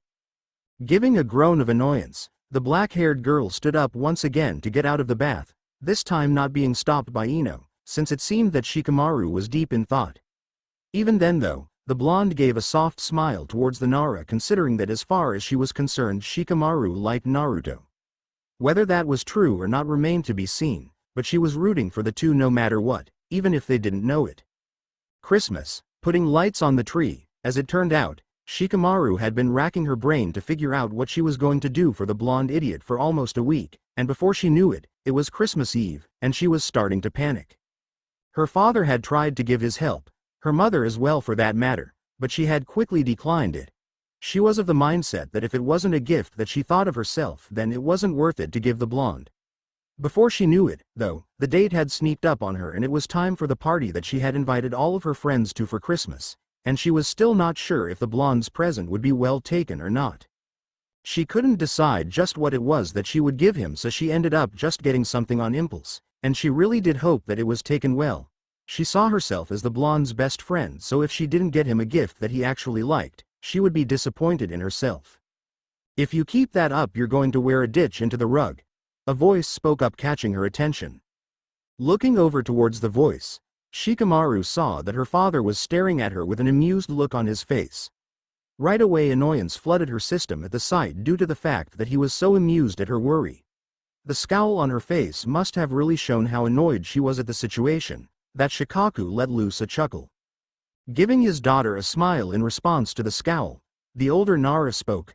I don't think you really need to worry, all things considered, considering the fact that he'd probably like anything that you got him, you know. That doesn't mean that he actually likes what I got him. Shikamaru spoke up, her voice showing just how annoyed she was at the moment. I mean, I know a lot of his likes and stuff like it, but that doesn't make him any easier to get a gift for. A sigh escaped the elder Nara, as he stood up, and walked over towards his daughter, stopping her in her tracks with both his hands on her shoulders. Listen, Shika. Do you know what the biggest problem with being a Nara is? Seeing her confusion, and the shake of her head, he continued, it's our intellect. Don't get me wrong, it's a wonderful thing in a fight, but everyday life. We constantly overthink things. That's why I have your mother to help me get a simpler view on life. She's smart, but she sees things in a more normal way than the rest of us Nara. That made a lot more sense than Shikamaru would normally give the situation, but whether she liked it or not, it helped. She was getting so worried over whether or not Naruto would actually like what she got him, That she didn't just think about how he would take it. She couldn't actually remember the last time that she had actually invited Naruto to a Christmas party in the first place, and to her shame, she hadn't actually. That meant that this would be the first Christmas that Naruto would actually be spending with her family, and it was only after they had graduated. Shaking herself out of her train of thought, the younger Nara gave her father a grateful look, giving him a quick hug, something she didn't normally do, before she rushed out of the house. She saw the surprise on her father's face out of the corner of her eye, but she ignored it when she saw it quickly change into a soft-hearted joy that she didn't see too often anymore. Even then though, she rushed right out of the house, intent on getting a refund of what she did get already, and go with what she had in mind the first time around. Have yourself a merry little Christmas. Shikaku wasn't sure what it was that his daughter had gotten her blonde friend, but to be honest, didn't care. He could see the joy that was on Shikamaru's face at the idea of her friend getting what she got Jim. The fact that this was the first Christmas that they were celebrating together, of course, made things a little more tense than they normally would. Shikaku knew that the younger Nara would have invited the blonde before, but again it all came down to having someone pull on the reins that was the Nara's intellect. There was that, and the fact that Naruto made sure not to mention it whenever he came over in the days after that. Now though, he could see just how happy the group was. Added to the normal though, were the Junin that were their teachers. Asuma, Kurenai and Kakashi, though the last one still hadn't arrived. Of the kids from them though, only Sasuke didn't show up to the party, though whether that was because of Shikamaru not inviting him or not, Shikaku wasn't exactly sure. Even then though, a smile made its way onto his face unbidden, as he looked towards the kids. Shikaku's attention shifted once again as Asuma walked over towards him, a cigarette in his mouth, but the end of it not yet lit. Turning his dark eyes back towards the kids, the Junin commander spoke, "How are things, Asuma?" "I can't complain with my team." The Sarutobi spoke with an even tone, though there was a hint of a smile in his tone. "I was actually surprised by how much your daughter's actually working. I kind of expected her to be like when you were a genin from what I've heard. I assure I wasn't nearly as bad as what any of the stories suggest," Shikaku said in response, a smirk on his face even as he continued to look towards the kids, who just watching as Naruto and Kiba got into another fight. "Still, I'm happy to know that Shikamaru is taking her kunoichi career seriously." Pulling out his light R, Asuma hummed in agreement. "I guess we'll see if it's just her faking it or not eventually. I mean, certain motivations can only take someone so far." He knew it as well as the Junin that told him, but that didn't make it any less harsh when it came to teaching it to a genin. Thankfully there wasn't a way going on at the moment, but that still didn't mean you didn't need to be careful. Quickly getting out of that type of thought pattern, Shikaku focused on the fact that the Christmas party was still going. No need to think about gloomy topics while you were supposed to be having fun. Out of the corner of Shikaku's eyes, he noticed a certain someone giving him a look, which caused him to chuckle a bit. "Well, it was nice talking to you, Asuma, but this is a party. I believe someone asked me to dance with them." The younger Junin gave a cheeky smirk towards the Nara clan head before he headed off, and then turned his attention towards a certain red-eyed Junin sensei. But really, with people that cared for you, and vice versa, it was hard not to be happy. Have yourself a merry little Christmas. Shikamaru was honestly happy with how things had turned out. After getting a few presents, which mainly consisted of either cooking items of various types, or board games, it was time for the others to open their presents in turn, and she was nervous. Of course the nervousness was mainly due to what she had ended up getting for Naruto, and she was honestly not sure how well he would take it as well. Of course if anyone else noticed they didn't say anything, but the cheeky look that Hinata had was answer enough. Everyone knew that she was nervous, and they all knew why as well. As it turned out though, she needn't have bothered with being so worried in the first place. The gift that she had ended up getting the blonde, which was a starter trap kit, and a 5,000 Ryo gift card to Ichiraku was something that Blonde was really happy with. After she explained that she should be able to build traps as easily as pranks, the Blonde's confused look shifted into a full-blown grin. Of course if that wasn't bad enough when it came to her embarrassment of the situation, she was picked up. Yup. The Blonde was so happy that he ended up picking her up into a hug, something that sent her face ablaze. "Get off me you troublesome Blonde," was what she had said at the time despite her embarrassment, but those words did little to dissuade his joy. After giving the stink eye to a couple of her fellow genin, i.e. Ino, Choji, Kiba and Hinata, she decided to try and get everyone out of the house, and into the yard so that they could see the fireworks that were going to go off eventually. Before Naruto could get out of the house though, Shikamaru quickly grabbed him by the shoulder, getting a confused, "Shika. Shish. I know a better place that we can watch from." The Nara heiress spoke, a lazy smile on her face as she started to half-heartedly pull the blonde in a different direction. The blonde seemed to just go along with it as it were if the fact that he followed along was anything to go by. Walking through the house, and making sure not to disturb the adults, who were drinking quite a bit now that she saw, they exited out a side door of the house. Looking around once again to make sure that they were alone, Shika turned towards her friend, before giving a smirk and jumping onto the roof of the house. "Shika!" The blonde half yelled with confusion. Rolling her eyes at Naruto, Shikamaru leaned over the edge to get a good look at him. "Are you coming or what?" Not wanting to be left behind, the blonde did just that as he jumped onto the roof as well, before following along where Naruto was going. If she was honest, she didn't know why she brought the blonde up here, but it was her spot pretty much. This was the spot that she always went to when she needed to think, or to just cry without anyone knowing. Shika was certain that her dad knew she went up here, but as far as he was concerned, so long as she didn't hurt herself, it didn't matter. But at the same time, her mom didn't know she went up here, so it often led to her trying to explain, without explaining, where she went. Needless to say, it tended to be blown out of proportion at times. Sliding down to lay on the roof, the slanted roof making it so they were facing the village, Shikamaru let out a yawn as she got comfortable. Naruto, after a few seconds, did the same thing, prompting her to speak. "Hey, can you not tell anyone about this place? This is my spot for when I need some time to myself, so keep it to yourself as well." "You actually trust me with knowing you come up here?" the blonde asked in response, the disbelief evident in his tone. Sending a frown towards him, Shika quickly said, "Well, yeah. You're kind of my best friend, more than Choji even for that matter. Why wouldn't I tell you about this place?" The two went into a comfortable silence once again, the fact that Shika would trust him enough for this leaving a warm feeling in the blonde's chest. A smile ended up crawling onto his face at that same time, before the fireworks started to go off in the distance. Both of the preteens sat up as best they could at the sound, looks of wonder appearing on their expressions, even if Shika's was a little less obvious. A smile made its way onto the Nara's as she thought over all of the memories that she had with the blonde that was sitting next to her. Unbeknownst to her, or the blonde for that matter, their hands slowly started to creep closer, until eventually they touched, causing the two to look at each other in surprise.